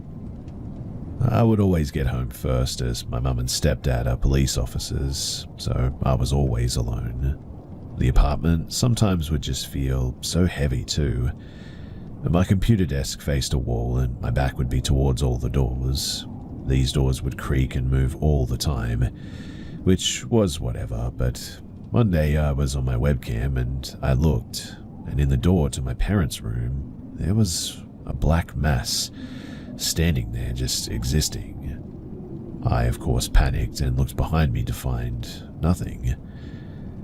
Things like this continued to happen to me throughout living there too. Fast forward 2 years though, I'm now living at my stepmother's home. I was taking care of her during her stage 5 breast cancer, so I'd often be home alone while she was in the hospital undergoing treatment. One day, I'm sitting in the living room watching TV, and from the corner of my eye, I see roughly 4 people in my yard walking up to my porch. I was weirded out as we lived in pretty much the middle of nowhere, but my stepmom has so many friends that it wouldn't have been too strange for someone to come and visit. I wait and wait for a knock. Nothing. So I go and open the door and nothing. No one is there. I go and look around the property and the gate. Nobody's there either. I just ended up ignoring this and went about my days. But maybe a month or so later, I'm downstairs again with Sky, our beautiful massive GSD, just watching TV. Suddenly, we hear a slam from upstairs. It sounded like somebody fell, got up, and then fell again. I was there alone with just the dog, but the dog was with me. It took me a good 30 minutes to go upstairs and look. I was scared, obviously, and Sky was scared as well. I wasn't going up there without her, and she was refusing to go up there at first. I checked my stepmom's room, and everything was normal, so I go about checking all the rooms. I finally get to my room, and when I get there, it is absolutely destroyed. My clothes were everywhere, my bed was disheveled, and a dog kennel that I had in there had the door ripped off. It was sat neatly next to the kennel itself. Needless to say, Sky and we slept downstairs that night. After that incident, things seemed to die down a bit though, and I'd mainly just see shadows from my eyes darting around and shadow people walking with me. At 15 to 16 years old, I got really into the supernatural at one point, so I started opening my mind, trying to connect to things and see what this was all about and what was all out there. This was fine and dandy, nothing too odd for a good while. Just more of the same shadow people, door slamming behind me, my iPod randomly taking photos, random stuff like this. And well, around this time I met my first boyfriend. Somehow I was allowed to stay at this boyfriend's home with him and his parents on weekends and such. My boyfriend and his brother were huge into paranormal stuff as well. His brother dabbled in some very dark and wicked things actually. But one night, my boyfriend, his brother, and I are at the house alone, just talking and hanging out, and I'm looking outside, when all of a sudden, a broom just gets yeeted across the porch. I stop and say, "What was that?" Of course, they're giddy and excited, but I wasn't. I had an odd feeling, to be honest. Later that night, we had gone over to a friend's house who lived up the street, and we drank and smoked and did all the teenager stuff. As we're walking home, I see something in the distance. It's right out in front of my boyfriend's house, and this thing, from where we were standing, honestly looked a bit like Gollum from Lord of the Rings. I freak out and shout, "What is that?" and point. This creature-like thing squat walked in front of my boyfriend's car and just never came out. I was petrified. I didn't want to walk past the car, but I also was afraid to let him go ahead and me become engulfed by the forest and darkness that we were walking in now. We made it past the car eventually, and nothing. At this point, I'm done though. I'm scared and I just want to go to sleep. My boyfriend didn't want to sleep though, so he and his brother went outside to smoke and be boys. Maybe about 2 hours later, I hear my boyfriend say my name. Why are the lights out? I'm lost. Then a moment later, I heard him say, "Open the door, it's dark out here." I got up from bed, went to open the door, and froze. I froze my hand inches from the doorknob. Something just told me, no, don't do it. Do not open that door. So I did what anyone would do, and I just hid under the blankets crying. Another hour passes, and my boyfriend finally comes in. I asked him if he asked me to open the door and if he really got lost in his own home. And he looked at me like I honestly had 3 heads and told me, "I've been outside since I first came in." That was the most significant thing that happened in that home. The energy was always focused in the kitchen though, and I'd often hear someone say help from the pantry, but I always ignored it. More years passed and I decided enough was enough, so I closed my mind off at this point. This worked for a while too until I moved to another state. I moved in with my sister. Everything was okay for a week or two, but one morning, I was getting ready for work, and I heard a crash coming from my sister's room. I was alone again.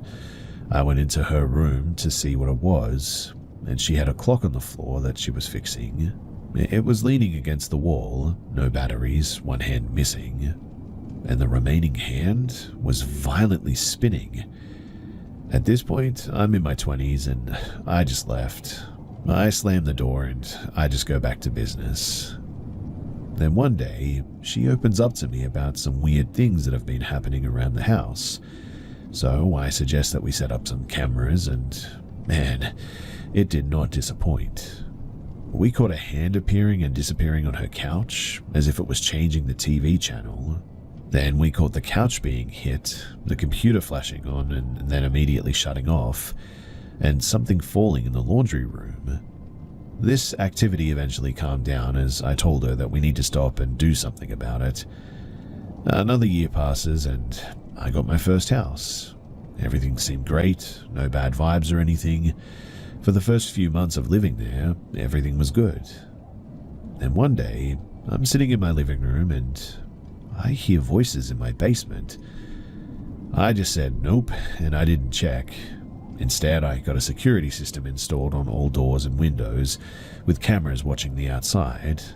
And while I was working one day, I got an influx of alerts. Garage door open, garage door shut, master bedroom window open, pool door open. I got home really quickly. I didn't call the police immediately. I didn't want them in my home without me there since I have guard dogs. I cleared the house, and everything was fine as far as I could tell. Nobody was there. I'm a bit shaken, but eventually I forget about it. Until a few days later, when the same thing happens. I did the same thing, rushed home, checked everything, and cleared the house. So then I had this terrifying thought, what if I have a voyeur? So I bought cameras and installed them in every room, but I didn't see a single thing. The sensors still went off, so I called the company and they checked if something was wrong. But no, everything was working just fine. Everything calms down eventually until one day, while I'm trimming my dog's nails, I hear thundering footsteps rushing towards me from behind. I didn't have time to react before I felt an icy chill in my neck. I looked around scared as if I was about to be murdered, but there was nothing there again. So I got up at this point, told whatever it was to get lost, and slammed my door. A few nights later, I'm watching TV in the living room, and in my kitchen I see a black mass peeking from around a good foot above my cabinets. When I fully look, there was nothing there, so we did a song and a dance of this for a good while, and it got to the point where, I don't know, I just sort of got used to it, I think. I didn't have bad vibes, so I just ignored it. Then I had to leave my home for about 2 weeks. When I came back, all of my pictures had been knocked off the walls, even in the dining room. If I hadn't have had to unlock my doors, I honestly would have thought that it was broken into. So I just simply apologized to whatever is there, that I'm sorry I left, but I had to. I'm home now.